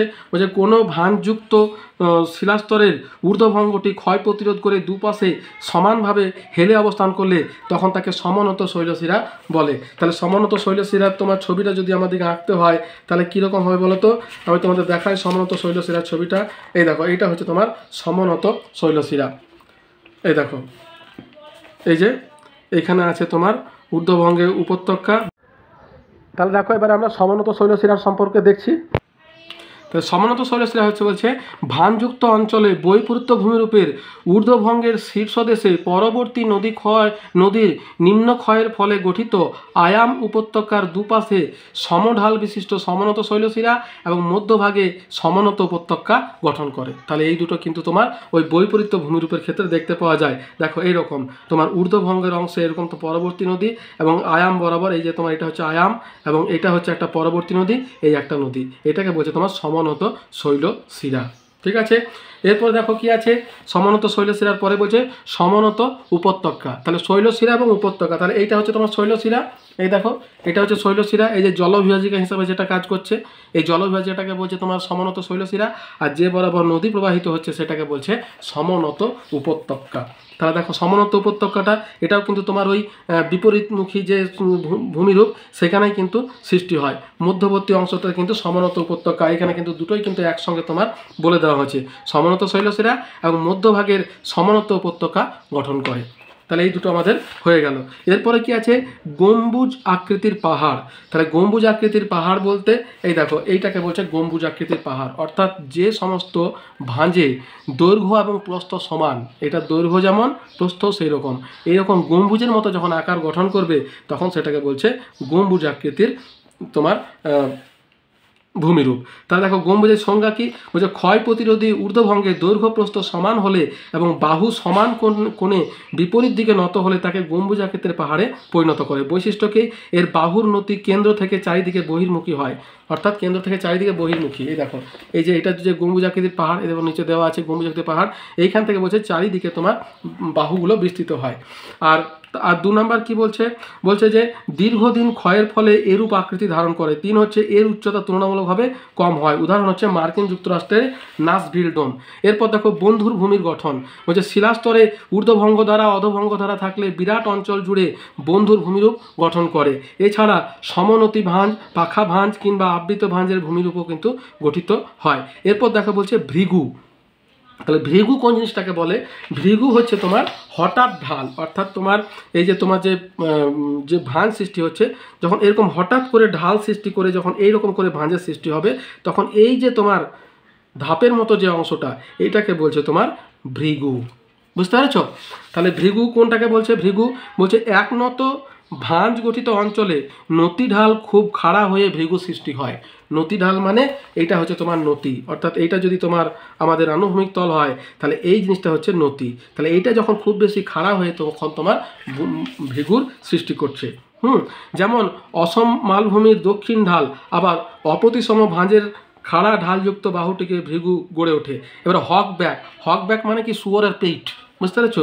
শুয়োরের পিঠকে হক ব্যাক বলে। তাহলে শুয়োরের পিঠের মতো আকৃতি বিশিষ্ট যখন হয়, বলছে একনত ভাঁজযুক্ত শিলাস্তরের প্রতিসম ঢালের আয়াম বরাবর গঠিত শূকরের পিঠের ন্যায় ভূমিরূপকে হক ব্যাক বলা হয়। এ দেখো, এটা হচ্ছে তোমার হক ব্যাক। যখন এইরকম কঠিন কোমল থাকবে এবং এখানে যখন এইরকম আকৃতি বিশিষ্ট ভূমিরূপের সৃষ্টি করবে, তখন সেটিকে বলছে হক ব্যাক। এরকম করে তোমরা ছবিটা আঁকতে পারো। বৈশিষ্ট্য কি? এখানে শিলার নতি 45 ডিগ্রি এর কাছাকাছি হয়।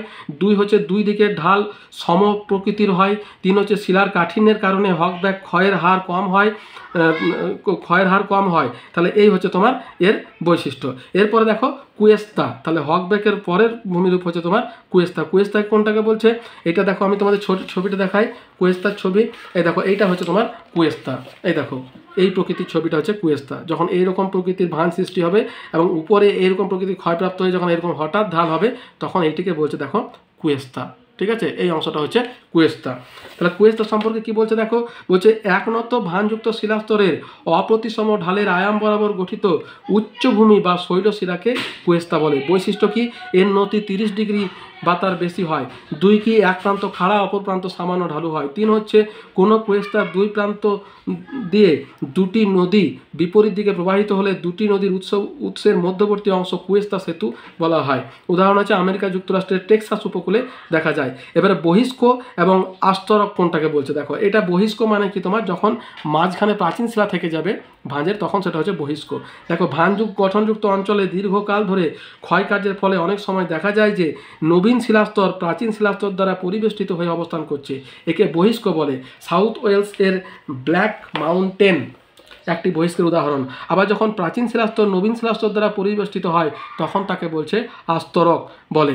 একে উইন্ডো বা ফেনস্টার বলে। গ্রেট ব্রিটেনের একটি আস্তরকের উদাহরণ।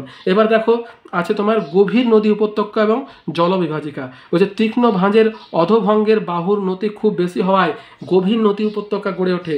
এছাড়া অপ্রতিসম ভাঁজের খাড়া ঢালে প্রবাহিত বেগবতী নদী গভীর উপত্যকা গঠন করে। আবার বক্স ভাঁজে উচ্চভূমি গঠিত হলে তার চওড়া শীর্ষদেশ বিশিষ্ট জলবিভাজিকা গঠন করে।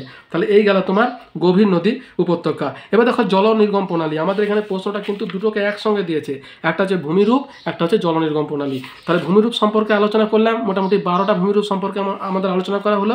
এবারে দেখো জল নির্গম প্রণালী সম্পর্কে আলোচনা করব। তাহলে ভাঁজযুক্ত অঞ্চলে গঠিত উল্লেখযোগ্য জল নির্গম প্রণালীগুলি হলো, 1 নম্বর হচ্ছে অনুদৈর্ঘ্য অনুগামী নদী। অনুদৈর্ঘ্য, তাহলে অধভঙ্গের মাঝ বরাবর সর্বপ্রথম অনুদৈর্ঘ্য অনুগামী নদী প্রবাহিত হয়ে নদী উপত্যকা গঠন করে। অর্থাৎ যেদিকে ভাঁজ, যেদিকে ঢাল, সেই ঢাল অনুযায়ী যখন নদী প্রবাহিত হচ্ছে, তখন সেটাকে অনুগামী নদী তোমার বলছে। এরপর কি লম্ব অনুগামী নদী। এই দেখো, এইটা হচ্ছে তোমার অনুগামী নদী এবং এইটা প্রথমে অনুগামী নদী। এটা হচ্ছে বেসিক, বুঝতে পারছো? এটা প্রথম সৃষ্টি হচ্ছে, এই যে নদীটা আছে না, এটা হচ্ছে প্রথম সৃষ্টি হওয়া নদী, যেটা তোমার কথা বলা হয়েছে। এরপরে দেখো লম্ব অনুযায়ী অনুগামী নদী সৃষ্টি করছে। তাহলে লম্ব অনুগামী নদী কোনটাকে বলছে? বলছে ঊর্ধ্বভঙ্গের দুই বাহু বরাবর ভূমির ঢালকে কেন্দ্র করে লম্ব অনুগামী নদী সৃষ্টি হয়। পরবর্তী নদী বলছে ঊর্ধ্বভঙ্গের শীর্ষভাগ ক্ষয়ের ফলে পরবর্তী নদীর সৃষ্টি হয়, যা আয়াম বরাবর প্রবাহিত হয়ে আয়াম নদী বলা হয়। অর্থাৎ আয়াম বরাবর যখন প্রবাহিত হচ্ছে, তখন সেটাকে আয়াম নদী বলা হচ্ছে। জাফরিরূপী নদী নকশা বলছে জুড়া গঠনযুক্ত ঊর্ধ্বভঙ্গের বাহু বরাবর লম্ব অনুগামী নদী প্রবাহিত হয়ে জাফরিরূপী নদী নকশা গড়ে ওঠে। অঙ্গুরীয় নদী নকশা বলছে গম্বুজ গঠনযুক্ত কোমল কঠিন শিলা অধ্যুষিত অঞ্চলে অঙ্গুরীয় নদী নকশা দেখা যায়। আর কেন্দ্রমুখী এবং কেন্দ্র বিমুখ নদী নকশা বলছে ঊর্ধ্বভঙ্গের চারপাশে নদী নিচের দিকে প্রবাহিত হয়ে কেন্দ্র বিমুখ এবং অধোভঙ্গে বিভিন্ন নদী এসে নিম্ন জোয়ারে জলাশয়ে হ্রদে মিলিত হয়ে কেন্দ্রমুখী নদী নকশা সৃষ্টি করে। তাহলে এই হচ্ছে ভাঁজ গঠনযুক্ত অঞ্চলে নদী নকশার বর্ণনা। এরপর আমাদের দেখো যেটা আছে, এটা হলো ভাঁজ গঠনযুক্ত অঞ্চলের ভূমিরূপ।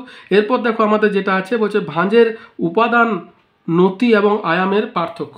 তাহলে নতি তো আমরা জানলাম, আয়ামও আমরা জানলাম, এবং নতি এবং আয়ামের মধ্যে পার্থক্যটা এবার আমাদের জানতে হবে যে নতি এবং আয়ামের মধ্যে পার্থক্য কি আছে।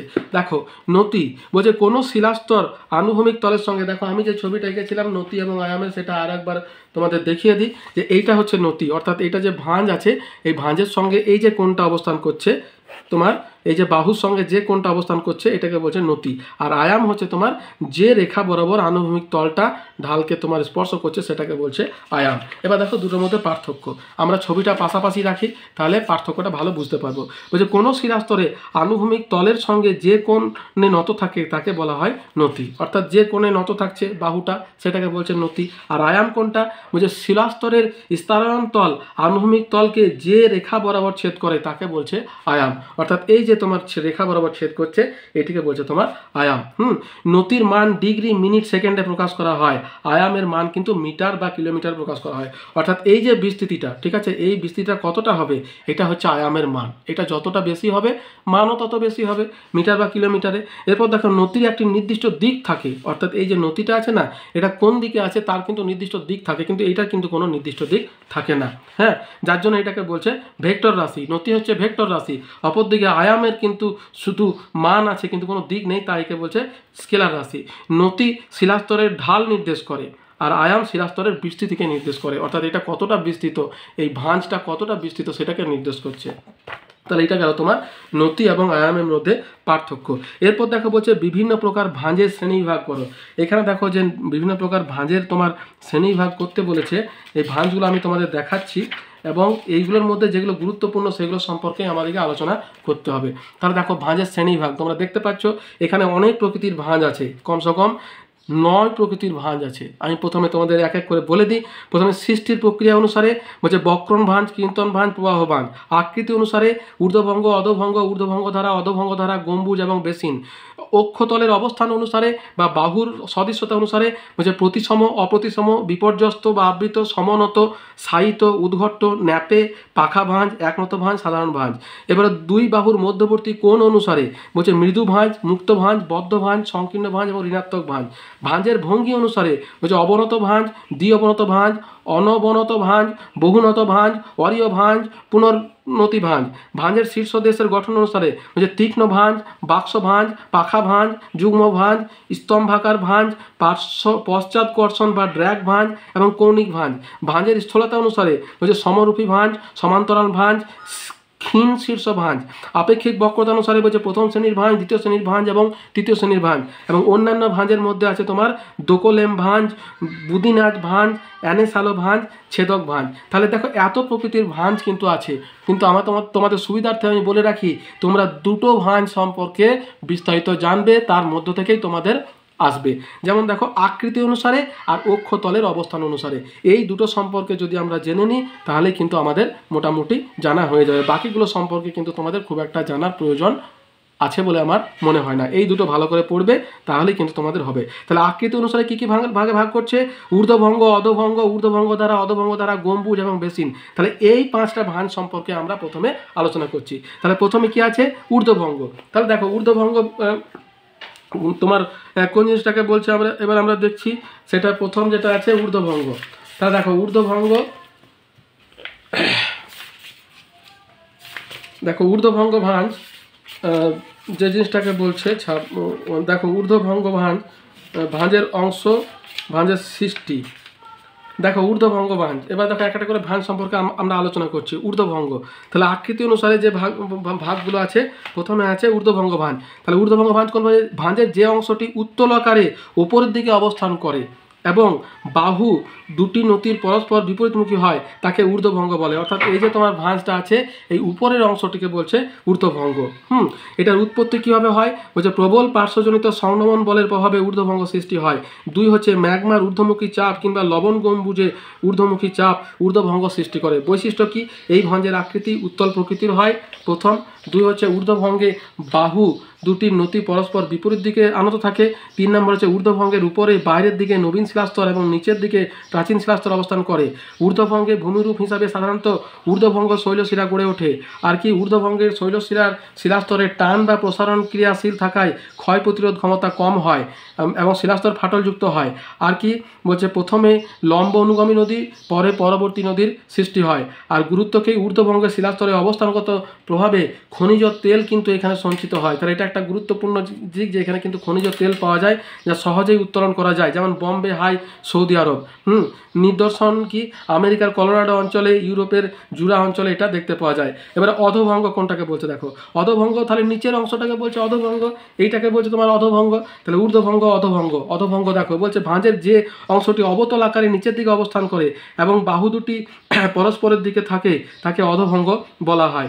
বৈশিষ্ট্য কি বলছে অধভঙ্গ অবতল প্রকৃতির হয়, অধভঙ্গের বাহু দুটি একই দিকে নত থাকে, অধভঙ্গের ভিতরের দিকে নবীন শিলাস্তর এবং বাইরের দিকে প্রাচীন শিলাস্তর অবস্থান করে, অধভঙ্গের ভূমিরূপ সাধারণ অধভঙ্গ উপত্যকা গড়ে ওঠে, অধভঙ্গের ভিতরের শিলাস্তরে সংকোচনজনিত বল ক্রিয়াশীল থাকায় ক্ষয় প্রতিরোধ ক্ষমতা বেশি হয়, আর অধভঙ্গ উপত্যকায় প্রাথমিক পর্যায়ে অনুগামী নদী গড়ে ওঠে। নিদর্শন কি ইউরোপের জুরা পর্বত।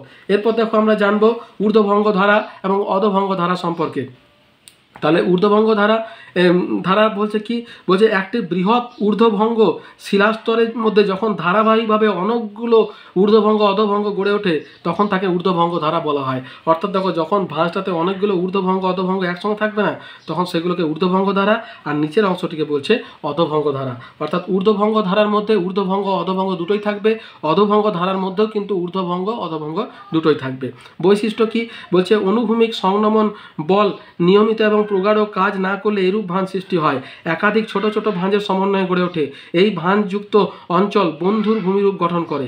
তারপরে কি অধভঙ্গ ধারা। এবার ঊর্ধ্বভঙ্গ হলো, এবার অধভঙ্গ ধারা বলছে একটি বৃহৎ অধভঙ্গ শিলাস্তরের মধ্যে যখন ধারাবাহিকভাবে অনেকগুলি ছোট ছোট ঊর্ধ্বভঙ্গ ও অধভঙ্গ গড়ে ওঠে তখন তাকে অধভঙ্গ ধারা বলে। বৈশিষ্ট্য কি এক হচ্ছে অনুভূমিক সংনমন বল অনিয়মিত হলে এবং এর তীব্রতার তারতম্য ঘটলে এরূপ ভাঁজ সৃষ্টি হয়। দুই হচ্ছে একাধিক ছোট ছোট ভাঁজের সমন্বয়ে অধভঙ্গ ধারা গড়ে ওঠে। নিদর্শন হচ্ছে ভারতের আরাবল্লী পর্বতে অধভঙ্গ ধারা দেখা যায়। তাহলে ঊর্ধ্বভঙ্গ ধারা এবং অধভঙ্গ ধারা এইগুলো কিন্তু হলো। এরপরে কি আছে দেখো এবার আছে তোমার গম্বুজ। তাহলে গম্বুজটা সম্পর্কে যদি আমরা আলোচনা করি তাহলে গম্বুজ দেখো কোনটাকে বলছে, দেখো গম্বুজ আকৃতির পাহাড় বলছে ক্ষয় প্রতিরোধকারী ঊর্ধ্বভঙ্গে দৈর্ঘ্য প্রস্থ সমান হলে এবং বাহু সমকোণে বিপরীত দিকে নত হলে তখন তাকে গম্বুজ আকৃতির পাহাড়ে পরিণত হয়। এর দৈর্ঘ্য প্রস্থ সমান হবে, ঠিক আছে, এটাকে বলছে তোমার গম্বুজ আকৃতির ভূমিরূপ। এরপর দেখো কি আছে, তাহলে এটা গেল আকৃতি অনুসারে বর্ণনা। এরপর দেখো অক্ষতলের অবস্থান অনুসারে। তাহলে অক্ষতলের অবস্থান অনুসারে কি কি আছে, প্রথমে আছে প্রতিসম এবং অপ্রতিসম ভাঁজ। তাহলে দেখো প্রতিসম এবং অপ্রতিসম ভাঁজ কোনটাকে বলছে দেখো, তো প্রথমে বলি প্রতিসম ভাঁজ বলছে যে ভাঁজের বাহু দুটি সমান দৈর্ঘ্য বিশিষ্ট হয়, অর্থাৎ দুটো বাহু যখন সমান হবে তখন সেটাকে বলছে দুদিকে সমান করে নত থাকে তখন তাকে প্রতিসম ভাঁজ বলা হয়। এর বৈশিষ্ট্য কি বলছে এই ভাঁজের বাহু দুটি নতি সমান এবং নতির বিপরীতমুখী হয়, উভয় বাহুই প্রায় সমান দৈর্ঘ্যের হয়ে থাকে। এই ভাঁজের অক্ষতল সর্বদা উলম্ব প্রকৃতির হয়, তাই একে খাড়াই ভাঁজও বলা হয়। আর কি প্রতিসম ভাঁজের অক্ষতলের একদিকে অপর দিকের প্রতিবিম্ব স্বরূপ, মানে যদি এটাকে আয়নাতে যেভাবে আমরা একটা অপরটাকে সমানভাবে দেখি তাই কিন্তু অক্ষ বরাবর দুটোকে এমনভাবে ভাগ করা হবে যে একে অপরের কিন্তু তোমার প্রতিবিম্ব বলে মনে হবে। তাহলে এইটা গেল তোমার প্রতিসম ভাঁজ। এর ভূমিরূপ কি বলছে এই ধরনের ভাঁজের ওপরে প্রতিসম শৈলশিলা সৃষ্টি হয় এবং অধভঙ্গ অংশের সমানত উপত্যকা গড়ে ওঠে। এরপর থাকে অপ্রতিসম ভাঁজ। তাহলে অপ্রতিসম ভাঁজ কোনটাকে বলছে যে ভাঁজের অসমান দৈর্ঘ্য বিশিষ্ট বাহু দুটি অনুভূমিক তলের সঙ্গে দুদিকে ভিন্ন কোণে থাকে তখন তাকে অপ্রতিসম ভাঁজ বলা হয়। অর্থাৎ তার দুটো বাহুর দৈর্ঘ্য যখন সমান হবে না তখন সেটিকে অপ্রতিসম ভাঁজ বলা হয়। কীভাবে উৎপত্তি হয় বলছে ভাঁজপ্রাপ্ত শিলাস্তরের দুদিকে পার্শ্বচাপজনিত উভয়মুখী সংনকন বল কম বেশি হলে তখন কিন্তু এই অপ্রতিসম ভাঁজের সৃষ্টি হয়, আর সমান হলে প্রতিসম ভাঁজের সৃষ্টি হয়। বৈশিষ্ট্য কি এই ভাঁজের বিপরীতমুখী বাহু দুটির নতি বা ঢাল অসমান, এর একদিকের ঢাল মৃদু অপর দিকের ঢাল খাড়া। খাড়া ঢালযুক্ত বাহুটির দৈর্ঘ্য মৃদু ঢালযুক্ত বাহুর দৈর্ঘ্যের তুলনায় কম হয়। এই ভাঁজের অক্ষতল সর্বদা তির্যক বা হেলান রূপে অবস্থান করে। এক্ষেত্রে ঊর্ধ্বভঙ্গে ভৃগু বিশিষ্ট অপ্রতিসম উচ্চভূমি এবং অধোভঙ্গে অসম ঢাল বিশিষ্ট উপত্যকা গড়ে ওঠে। নিদর্শন কি শিবালয় এবং মধ্য হিমালয় জুড়ে এই ভাঁজের নিদর্শন রয়েছে। তাহলে এটা গেল তোমার প্রতিসম এবং অপ্রতিসম ভাঁজ। এরপরে দেখো আছে আমাদের বিপর্যস্ত বা আবৃত ভাঁজ কোনটাকে বলছে। তাহলে বিপর্যস্ত এবং আবৃত ভাঁজ, এই দেখো বিপর্যস্ত ভাঁজ বা আবৃত ভাঁজ কি বলছে বলছে একদিকে চাপ বেশি হওয়ায় যখন কোনো অপ্রতিসম ভাঁজের অক্ষতল হেলে অবস্থান করে, মানে ধরো যখন অপ্রতিসম ভাঁজ মানে দুটোর মধ্যে কিন্তু বাহু কিন্তু সমান হবে না, কিন্তু এটা এত বেশি অসমান যে বা পার্শ্ব শক্তি একদিকে এত বেশি কাজ করেছে যে একটা আরেকটার উপরে হেলে অবস্থান করছে, তখন সেটাকে বলছে বিপর্যস্ত ভাঁজ। মানে এমন হেলেছে যে ভেঙে পড়ে যাবে, বিপর্যয়, সেটাকেই বলছে। এই যে একদিকে চাপ বেশি হওয়ায় কোনো অপ্রতিসম ভাঁজের অক্ষতল হেলে অবস্থান করে এবং বাহু দুটি একই দিকে ভিন্ন ভিন্ন কোণে নত থাকে, তখন তাকে বিপর্যস্ত বা আবৃত ভাঁজ বলা হয়। নিদর্শন কি? পশ্চিম নরওয়ের হার্ডল দ্বীপে এই ভাঁজ দেখতে পাওয়া যায়। দেখো এই ছবিটা কিন্তু তোমাদেরকে আঁকতে হবে বিপর্যস্ত ভাঁজের ক্ষেত্রে। এরপরে কি আছে? সমনত ভাঁজ বা সমপ্রবণ ভাঁজ। তাহলে দেখো এবার সমনত ভাঁজ কোনটাকে বলছে? সমনত ভাঁজ হচ্ছে তোমার বা সমপ্রবণ ভাঁজ হচ্ছে যে ভাঁজের বাহু দুটি পরস্পর সমান্তরালে একই দিকে আনুভূমিক তলের সঙ্গে সমকোণে নত থাকে, তাকে তোমার সমনত ভাঁজ বলা হয়। অর্থাৎ দেখো যখন থাকবে একই কোণে থাকবে, এই যে এরকম করে যখন উলম্ব হবে, এগুলো একই কোণে তোমার নত থাকছে বা এদের নতি কিন্তু সমান, তখনই সেটাকে বলছে সমনত বা সমপ্রবণ ভাঁজ বলা হয়। উৎপত্তি কী হয়? এই ভাঁজের উভয় পাশে কিংবা এক পাশে অত্যধিক চাপ বৃদ্ধির ফলে ভাঁজের বাহু দুটি পরস্পর সমান্তরালভাবে অবস্থান করে এই ভাঁজ গড়ে ওঠে। বৈশিষ্ট্য কি? এই ভাঁজের বাহু দুটি সমান নতি বিশিষ্ট এবং একই দিকে নত থাকে। বাহু দুটি পরস্পর সমান্তরাল, সমান এবং উচ্চচাপ বিশিষ্ট হয়ে থাকে। দুটি বাহুর অন্তর্বর্তী কোণের মান 0 থেকে 10 ডিগ্রি হয়ে থাকে। ঠিক আছে? এই ভাঁজের অক্ষতল উলম্বভাবে, আনুভূমিকভাবে কিংবা তির্যকভাবে অবস্থান করে। উলম্ব ও হেলানো অক্ষতলের ক্ষেত্রে ঢেউ হেলানো বন্ধুর ভূমিরূপ সৃষ্টি হয়। অনেক সময় এই ভাঁজের ঊর্ধ্বভঙ্গের শীর্ষগুলি ক্ষয়ের ফলে সমবায় ভূমি সৃষ্টি করে। তাহলে এই হচ্ছে তোমার সমনত ভাঁজ। এর আবার কতগুলো ভাগ আছে, যেমন হচ্ছে উলম্ব সমপ্রবণ ভাঁজ, আনুভূমিক সমপ্রবণ ভাঁজ, তির্যক সমপ্রবণ ভাঁজ। তাহলে এটা গেল তোমার সমপ্রবণ ভাঁজ। এরপরে কি আছে দেখো? শায়িত ভাঁজ। তাহলে শায়িত ভাঁজ মানে কি? শায়িত মানে ঘুমন্ত। তাহলে শায়িত ভাঁজ হচ্ছে যখন তোমার শুয়ে পড়বে। দেখো এই যে তোমার এখানে ছবিটা আমি তোমাদের প্রথমে দেখাই। প্রথমে সৃষ্টি হয় সমনত ভাঁজ, তারপরে যখন একটু তোমার পার্থক্য হয় তখন সেটা হয় অপ্রতিসম ভাঁজ। অপ্রতিসম ভাঁজের ফলেও যখন একদিকে ক্রিয়াশীল শক্তি বেশি হয় তখন সেটা হয় একনত ভাঁজ। একনত ভাঁজের পরে সৃষ্টি হয় তোমার শায়িত ভাঁজ। বুঝতে পারছো? তাহলে এইভাবে পর্যায়ক্রমে সৃষ্টি হয়। প্রতিসম ভাঁজটা তোমার প্রথমে সৃষ্টি হয়, অপ্রতিসম ভাঁজটা তোমার তারপরে, মানে প্রতিসম ভাঁজে কি হয়? দুদিকের ক্রিয়াশীল শক্তিটা একই হয়। এবারে তখন একদিকের ক্রিয়াটা যখন বেশি হয় তখন প্রতিসম ভাঁজটা কিন্তু অপ্রতিসম ভাঁজ প্রথম সৃষ্টি করে। তারপরে তৃতীয় অবস্থায় সৃষ্টি করে একনত ভাঁজ, মানে একদিকে নত। এবং একনত ভাঁজটা যখন শক্তি ক্রিয়াশীল থাকে একদিকে, তখন সেটা শায়িত ভাঁজ, মানে একেবারে শুয়ে যাওয়ার মতো অবস্থায় থাকে। এই দেখো এটা হচ্ছে শায়িত ভাঁজ, যে ক্ষেত্রে কি হয়? অক্ষতল একবারে সমান অবস্থায় চলে আসে। তাহলে শায়িত ভাঁজ কোনটাকে বলছে? দেখো বলছে একমুখী প্রবল পার্শ্বচাপের কারণে যখন ভাঁজের একটি বাহু অপর বাহুটির উপর পুরোপুরি শায়িত অবস্থায় বিরাজ করে তখন তাকে শায়িত ভাঁজ বলা হয়। উৎপত্তি কি? বলছে এই ভাঁজের এক পাশের বাহুতে ভূ আলোড়নের ফলে অনুভূমিক সংকোচন বল অত্যধিক বৃদ্ধি পেলে ভাঁজ বাহুটি বেঁকে অপর বাহু সমান্তরালে বিস্তৃত অবস্থায় শায়িত হয়ে বিরাজ করে। বৈশিষ্ট্য কি? নতি। বলছে এই ভাঁজের বাহু দুটি অক্ষতল আনুভূমিক তলের সঙ্গে 10 ডিগ্রির কম নতিতে হেলে থাকে। বলছে উল্টানো বা বিপর্যস্ত বাহুটি স্বাভাবিক বাহুর ওপরে এবং নিচে শায়িত থাকে। দৈর্ঘ্য এই ভাঁজের বাহুর দৈর্ঘ্য সাধারণত 30 থেকে 40 কিলোমিটার হয়। বেদ ওই স্বাভাবিক বাহুর চেয়ে বিপর্যস্ত বাহুটির বেদ কম হয়। আর শায়িত ভাঁজের কেন্দ্রের কেলাসিত শিলাস্তরকে কোর এবং বাইরের পাললিক শিলাস্তরকে সেল বলা হয়। আর কি ডিজিটেশন হচ্ছে শায়িত ভাঁজের উপরের শিলাস্তরের বেশ কয়েকটি ক্ষুদ্রাকার ভাঁজের সৃষ্টি হয়। আঙ্গুলের মতো দেখা এই ভাঁজগুলিকে প্রক্ষিপ্ত ভাঁজ বলে। আর শায়িত ভাঁজের অগ্রভাগের অংশকে খিলান বলা হয়। নিদর্শন বলছে সুইজারল্যান্ডের আলপাইন অঞ্চলে, দার্জিলিং হিমালয় অঞ্চলে শায়িত ভাঁজ দেখতে পাওয়া যায়। তাহলে দেখো শায়িত ভাঁজ সৃষ্টি হলো এবং শায়িত ভাঁজের পরে সৃষ্টি হয় তোমার ন্যাপে, এবং তার আগে কিন্তু উদ্ঘট্ট ভাঁজের সৃষ্টি হয়। মানে শায়িত ভাঁজটা ধরো তো একটার সঙ্গে আরেকটা তোমার অক্ষ বরাবর যুক্ত আছে, কিন্তু যখন একটা থেকে আরেকটা যখন ফাটল সৃষ্টি হয়, কিন্তু যখন স্থানান্তরিত হবে না তখন সেটাকে বলছে উদ্ঘট্ট ভাঁজ। এবং উদ্ঘট্ট ভাঁজ থেকে যখন এটা স্থানান্তরিত হবে তখন সেটাতে তোমার ন্যাপের সৃষ্টি করছে। তাহলে এবার উদ্ঘট্ট ভাঁজ দেখো কোনটাকে বলছে? তাহলে এই জিনিসটা গেল তোমার। এবারে আমরা আসবো উদ্ঘট্ট ভাঁজের দিকে। তাহলে উদ্ঘট্ট ভাঁজ কোনটাকে বলছে? কোনো শায়িত ভাঁজের উপর পার্শ্বচাপজনিত সংনমন বলের অধিক বৃদ্ধির কারণে ভাঁজের বাহু দুটি অক্ষ বরাবর ফেটে বিচ্ছিন্ন হয়ে একে অপরের ওপর অবস্থান করলে তাকে উদ্ঘট্ট ভাঁজ বলা হয়। তাহলে বিচ্ছিন্ন হয়ে অবস্থান করবে কিন্তু স্থানান্তরিত হবে না। এর বৈশিষ্ট্য কি? কীভাবে সৃষ্টি হয়? বলছে পার্শ্বচাপজনিত সংনমন বলের তীব্রতা শায়িত ভাঁজের শিলাস্তরের সহন ক্ষমতা অতিক্রম করলে বিপর্যস্ত বাহুটি স্বাভাবিক বাহুর থেকে অক্ষ বরাবর ফেটে গিয়ে বিচ্ছিন্ন হয়ে সামনের দিকে কিছুটা সরে গেলে উদ্ঘট্ট ভাঁজ গড়ে ওঠে। বৈশিষ্ট্য কি? উদ্ঘট্ট ভাঁজের যে তল বরাবর বাহু দুটি বিচ্ছিন্ন হয়ে পড়ে তাকে সংঘট্ট তল বলে। সংঘট্ট তলের ওপরের বাহুকে ওভার থ্রাস্ট এবং নিচের বাহুকে আন্ডার থ্রাস্ট বলা হয়। মানে এই যে উপরের অংশটা এটাকে বলছে ওভার থ্রাস্ট, আর নিচের যে বাহুটা এটাকে বলছে তোমার আন্ডার থ্রাস্ট। ঠিক আছে। বাহুর নতি বলছে বাহু দুটির নতি প্রায় সমান হয় এবং উভয় বাহুই অক্ষতলের প্রায় সমান্তরালে অবস্থান করে। এবারে কি হচ্ছে তোমার ন্যাপে। তাহলে দেখো ন্যাপে, এরপরে আমরা আলোচনা করব ন্যাপে সম্পর্কে। এবার তোমার ন্যাপে যেটা আছে সেটা এই অবস্থা থেকে যখন এগিয়ে যায় তখন সেটাকে বলছে ন্যাপে। তাহলে ন্যাপে কোনটাকে বলছে? দেখো যখনই উদ্ঘট্ট ভাঁজ থেকে যখন একটা অংশ এগিয়ে যাবে তখন সেখান থেকে উদ্ঘট্ট ভাঁজ থেকে ন্যাপের সৃষ্টি করবে। ঠিক আছে। তাহলে ন্যাপে বলছে প্রবল সংনমন বলের প্রভাবে সাহিত্য ভাঁজের বিপর্যস্ত বাহুটি যখন স্বাভাবিক বাহুর মূল অংশ থেকে বিচ্ছিন্ন হয়ে দূরে গিয়ে স্থানীয় শিলাস্তরকে চাদর বা আস্তরণের ন্যায় ঢেকে দেয় তখন তাকে ন্যাপে বলে। উৎপত্তি কি হয়? বলছে প্রবল ভূয়ালনের ফলে সাহিত্য ভাঁজের একদিকের বাহুতে সংনমন বল অত্যধিক বৃদ্ধি পেলে শিলায় প্রচণ্ড পীড়ন সৃষ্টি হয়। পীড়নের মাত্রা শিলাস্তরের সহন ক্ষমতা অতিক্রম করলে ভাঁজ অক্ষ বরাবর সাহিত্য ভাঁজের বাহুটি প্রায় 1.5 কিলোমিটার দূরে স্থানান্তরিত হয়ে ন্যাপে গঠন করে। বৈশিষ্ট্য কি? বলছে সংঘট্ট তল বরাবর ঊর্ধ্বস্তূপটি বিচ্ছিন্ন হয়ে দূরে অবস্থান করে ও অধস্তূপটি কোনো রূপে পরিবর্তন ঘটে না, স্বস্থানে অবস্থান করে। মানে নিচের স্তরটা কিন্তু তোমার যেটাকে থার্স্ট প্লেট বলা হয় সেটা কিন্তু নিজের জায়গাতে অবস্থান করছে, উপরের বাহুটা কিন্তু সরে যায়। বুঝতে পেরেছো? আর তারপরে অবস্থান বলছে বিচ্ছিন্ন বাহুটি 1.5 কিলোমিটার থেকে 2 কিলোমিটার বিক্ষিপ্ত হয়। বিচ্ছিন্ন বাহুটি 10 ডিগ্রির কম কোণে হেরে থাকে। অক্ষতল প্রায় আনুভূমিকভাবে অবস্থান করে। ব্যাস, এটাই হচ্ছে তোমার ন্যাপের অবস্থান। এরপরে কি আছে দেখো পাখা।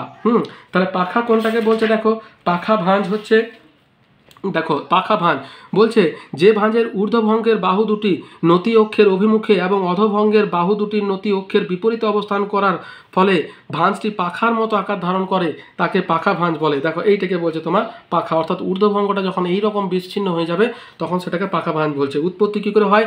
বলছে ভাঁজের উভয় পাশে প্রবল পার্শ্বচাপের প্রভাবে কিংবা ঊর্ধ্বভঙ্গের ওপরের অংশের তুলনায় নিচের অংশে পার্শ্বচাপ বেশি হলে পাখা ভাঁজের সৃষ্টি হয়। আবার পাললিক শিলাস্তরে গম্বুজের আকারে লবণ স্তর বা লাভার অনুপ্রবেশ ঘটলে ঊর্ধ্বমুখী উলম্ব বলের কারণে এরূপ ভাঁজের সৃষ্টি হয়। বৈশিষ্ট্য কি? বলছে আকার। বলছে এই ভাঁজের ঊর্ধ্বভঙ্গ অধভঙ্গ গোলাকার হয়।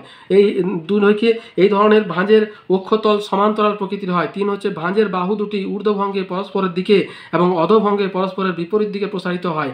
পাখা ভাঁজের কারণে ঢেউ খেলানো বন্ধুর ভূমিরূপ সৃষ্টি হয়। আর ইউরোপে জুরা পর্বতে পাখা ভাঁজ দেখতে পাওয়া যায়। এই হলো তোমার পাখা ভাঁজ। এরপরে শেষ যেটা হচ্ছে একনত আর সাধারণ, এই দুটো আছে। তাহলে এবারে একনত কোনটাকে বলছে? যেটা একদিকে নত। এই দেখো এইটা হচ্ছে একনত ভাঁজ, অর্থাৎ একই দিকে যেটা নত আছে। বলছে কোনো শিলাস্তরে ধাপের মতো সরল ভাঁজ সৃষ্টি হয়। বহু ভাঁজ বহু একদিকে নত থাকে, একে একনত ভাঁজ বলা হয়। উৎপত্তি বলছে মালভূমি এবং উচ্চভূমিতে যেখানে শিলাস্তরগুলি অনুভূমিকভাবে পরস্পর সমান্তরালে অবস্থান করে সেখানে ভূয়ালোড়নের কারণে অসম চাপের সৃষ্টি হলে শিলাস্তরের ধাপের মতো বেঁকে গিয়ে একনত ভাঁজের সৃষ্টি করে। বৈশিষ্ট্য কি? 1 নম্বর হচ্ছে এই ভাঁজের ক্ষেত্রে বাহু দুটির নতি 30 ডিগ্রি থেকে 90 ডিগ্রির মধ্যে হয়ে থাকে। বাহুর দৈর্ঘ্য বলছে অসমান দৈর্ঘ্য বিশিষ্ট।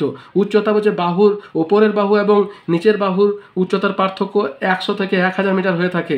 অক্ষতল সর্বদা তির্যকভাবে অবস্থান করে। ভাঁজ সৃষ্টিকারী বলের তীব্রতা বেশি হলে অনেক সময় ভাঁজের বাহু ভেঙে গিয়ে চ্যুতির সৃষ্টি হয়। আর কি বলছে? এই ভাঁজের ক্ষেত্রে ধাপযুক্ত উচ্চভূমির সৃষ্টি হয়। উদাহরণ কি হবে? ভারতের ছোটনাগপুর মালভূমি অঞ্চলের পূর্ব দিকে কিন্তু এই ভাঁজ দেখতে পাওয়া যায়। তাহলে এটা গেল একনত ভাঁজ। এরপরে আমরা জানবো সাধারণ ভাঁজ এবং শেষ যেটা আছে। তাহলে সাধারণ ভাঁজ কোনটাকে বলছে? দেখো সাধারণ ভাঁজের ক্ষেত্রে তোমার যে জিনিসটা আছে সেটা তোমার এই সাধারণ প্রকৃতির যেটা হচ্ছে, দেখো এই দেখো সাধারণ ভাঁজ বলছে শিলাস্তরের দুদিক থেকে নিয়মিতভাবে সমান হারে সংনমন বল ক্রিয়া করলে শিলাস্তরটি পর্যায়ক্রমে ঊর্ধ্বভঙ্গ এবং অধভঙ্গের আকারে তরঙ্গের ন্যায় ভাঁজ প্রাপ্ত হয়। একে সাধারণ ভাঁজ বলা হয়। নবীন ভঙ্গিল পার্বত্য অঞ্চলে এই ভাঁজ দেখতে পাওয়া যায়। তাহলে এটাই হচ্ছে তোমার সাধারণ ভাঁজ। তাহলে এই হলো তোমার অক্ষতলের অবস্থানের ভিত্তিতে তোমার ভাঁজের শ্রেণীবিভাগ। তাহলে এইটা গেল, এই দুটো তোমার হয়ে গেল। এরপর দেখো এইগুলোর উপর নির্ভর করে কতগুলো ছোট ছোট প্রশ্ন হয়, যেমন পার্থক্য। দেখো প্রথম যেটা আছে বলছে প্রতিসম ভাঁজ এবং অপ্রতিসম ভাঁজের পার্থক্য। তাহলে প্রতিসম এবং অপ্রতিসম ভাঁজের পার্থক্য কি হবে? তাহলে তোমাদের দেখায় প্রতিসম এবং অপ্রতিসম ভাঁজ। তাহলে দেখো প্রতিসম মানে যখন দুটো বাহু সমান হবে সেটা প্রতিসম, আর যেটা অসমান সেটা অপ্রতিসম। তাহলে প্রতিসম শিলাস্তরের উভয় দিকে পরস্পরমুখী সংনমন বল সমান হলে প্রতিসম ভাঁজের সৃষ্টি হয়, আর অপরদিকে শিলাস্তরের একদিকে সংনমন বল বেশি এবং অপরদিকে কম হলে অপ্রতিসম ভাঁজের সৃষ্টি হয়। অন্যদিকে এই ভাঁজের বাহু দুটি আনুভূমিক তলের সঙ্গে দুদিকে সমান কোণে নত থাকে, অর্থাৎ ডিপটা সমান হয়, নতিটা সমান হয়। আর অপরদিকে কি এই ভাঁজের বাহু দুটি অনুভূমিক তলের সঙ্গে দুদিকে ভিন্ন কোণে নত থাকে, অর্থাৎ নতিটা কিন্তু ভিন্ন হয়। আর উভয় বাহুর দৈর্ঘ্য সমান দৈর্ঘ্য বিশিষ্ট, এটা কিন্তু সমান দৈর্ঘ্য বিশিষ্ট নয়। এই ভাঁজের অক্ষ সর্বদা উল্লম্বভাবে অবস্থান করে, আর এদের অক্ষতল তির্যকভাবে বা হেলানোভাবে থাকবে, উল্লম্বভাবে কিন্তু কোনোভাবেই থাকবে না। তারপর কি হচ্ছে, এই ধরনের ভাঁজের ঊর্ধ্বভঙ্গে প্রতিসম শৈলশিরা এবং অধোভঙ্গে সমানত উপত্যকা গঠন করে। অন্যদিকে অপ্রতিসম ভাঁজে কি হয়, ঊর্ধ্বভঙ্গে ভৃগু বিশিষ্ট, অপ্রতিসম উচ্চভূমি এবং অধোভঙ্গে অসম ঢাল বিশিষ্ট উপত্যকা গড়ে ওঠে। প্রতিসম ভাঁজের কিন্তু খুবই বিরল, অর্থাৎ এটা কিন্তু সহজে দেখতে পাওয়া যায় না, এত ব্যালেন্স ভূমিরূপ কিন্তু সহজে গড়ে ওঠে না। অন্যদিকে কি অপ্রতিসম ভাঁজের সংখ্যা অনেক বেশি। প্রতিসম ভাঁজের উদাহরণ হচ্ছে সুইজারল্যান্ডের জুরা পর্বতে এই ভাঁজ দেখা যায়, আর অপ্রতিসম হচ্ছে ইরানের জাগ্রস পর্বতে এই দেখা যায়। আর ছবিটা তোমরা এঁকে দিতে পারো, এটা তোমার সমান হবে, অর্থাৎ দুটো ভাঁজ সমান হবে এবং মাঝে অক্ষর হবে, আর এটা কিন্তু দুটো অসমান হবে, যার একদিকের বাহু বড় একদিকের বাহুটা ছোট হবে। এই হচ্ছে তোমার দুটোর মধ্যে পার্থক্য। তাহলে অপ্রতিসম হচ্ছে ঊর্ধ্বভঙ্গ এবং অধোভঙ্গ, এই দুটোর মধ্যে পার্থক্য। তাহলে ঊর্ধ্বভঙ্গ এবং অধোভঙ্গের মধ্যে পার্থক্য দেখো, এইটা বলছে যে ভাঁজের শিলাস্তর উপরের দিকে উত্তল হয়ে অবস্থান করে তাকে ঊর্ধ্বভঙ্গ বলে, আর যেটা তোমার অবনত হয়ে অবস্থান করছে তাকে অধোভঙ্গ বলা হয়। এটি উল্টানো ভি আকৃতির, এটা সোজা ভি আকৃতির। এক্ষেত্রে বাহুন্নতি পরস্পর বিপরীতমুখী অবস্থান করে, এখানে বাহুন্নতি পরস্পরমুখী হয়ে অবস্থান করে। এই ভাঁজে ভিতরে বা কেন্দ্রে থাকে প্রাচীন শিলা এবং বাইরে থাকে নবীন শিলা, আর অধোভঙ্গে কি হয়, ভিতরের দিকে থাকে নবীন শিলা, বাইরের দিকে থাকে প্রাচীন শিলা। ঊর্ধ্বভঙ্গে কিনারা ফাটল বা দারণ থাকায় এটি দ্রুত ক্ষয়প্রাপ্ত হয়, আর এর বাইরের কিনারায় কঠিন শিলাস্তর থাকায় ক্ষয়প্রাপ্ত তুলনামূলকভাবে কম হয়। এইখানে কি হয়, লম্ব অনুগামী নদী প্রবাহিত হয়, আর এই উপত্যকা বলে আবার অনুদৈর্ঘ্য অনুগামী নদী প্রবাহিত হয়। এই শৈলশিরা গম্বুজ আকৃতির ভূমিরূপ গঠন করে, আর এটি কিন্তু উপত্যকা এবং নদী অববাহিকা গঠন করে। নিউ সাউথ ওয়েলসের হিল অ্যান্ডে ঊর্ধ্বভঙ্গের নিদর্শন, আর আমেরিকা যুক্তরাষ্ট্রের ওয়ামিং প্রদেশের পাউডার নদীর অববাহিকা এর নিদর্শন। আর ঊর্ধ্বভঙ্গ ধারা অধোভঙ্গ ধারা ছবিটা তোমরা দিয়ে দেবে, এরকম এরকম এরকম এরকম করে হচ্ছে ঊর্ধ্বভঙ্গ ধারা, আর এরকম এরকম এরকম করে হচ্ছে তোমার অধোভঙ্গ ধারা। তাহলে ব্যাস হয়ে গেল। আর কি আছে, ঊর্ধ্বভঙ্গ ধারা এবং অধোভঙ্গ ধারা। ঊর্ধ্বভঙ্গ অধোভঙ্গ হলো, এরপরে বলছে আমাদের ঊর্ধ্বভঙ্গ ধারা এবং অধোভঙ্গ ধারার মধ্যে পার্থক্য। তাহলে দেখো, ঊর্ধ্বভঙ্গ ধারা এবং অধোভঙ্গ ধারার মধ্যে যদি আমরা পার্থক্য করতে চাই, তাহলে আমাদেরকে আরেকটু দেখতে হবে। দেখো, ঊর্ধ্বভঙ্গ ধারা এবং অধোভঙ্গ ধারা আমাদের এখানে দেওয়া আছে, এবং পার্থক্যটা খুব একটা বেশি জটিল নয়, দুটোর মধ্যে কিন্তু খুব একটা বেশি দেখতে পাওয়া যায় না। তাহলে এত দূর পর্যন্তই দেখো, আমি যতটা পারলাম তোমাদের ভাঁজ সম্পর্কে আলোচনা করার চেষ্টা করলাম। যদি আমার ভিডিওটা তোমাদের ভালো লেগে থাকে তাহলে একটা লাইক দিও, বন্ধুদের সঙ্গে শেয়ার করো, আর চ্যানেলটা সাবস্ক্রাইব করে রাখো। আর যদি কোনো প্রশ্ন থাকে আমাকে কমেন্ট বক্সে কমেন্ট করো, আমি তোমাদের প্রশ্নের উত্তর দেওয়ার যথাসাধ্য চেষ্টা করব। তাহলে এত দূর পর্যন্ত দেখা হচ্ছে পরের ভিডিওতে। ভালো থেকো, সুস্থ থেকো, ধন্যবাদ।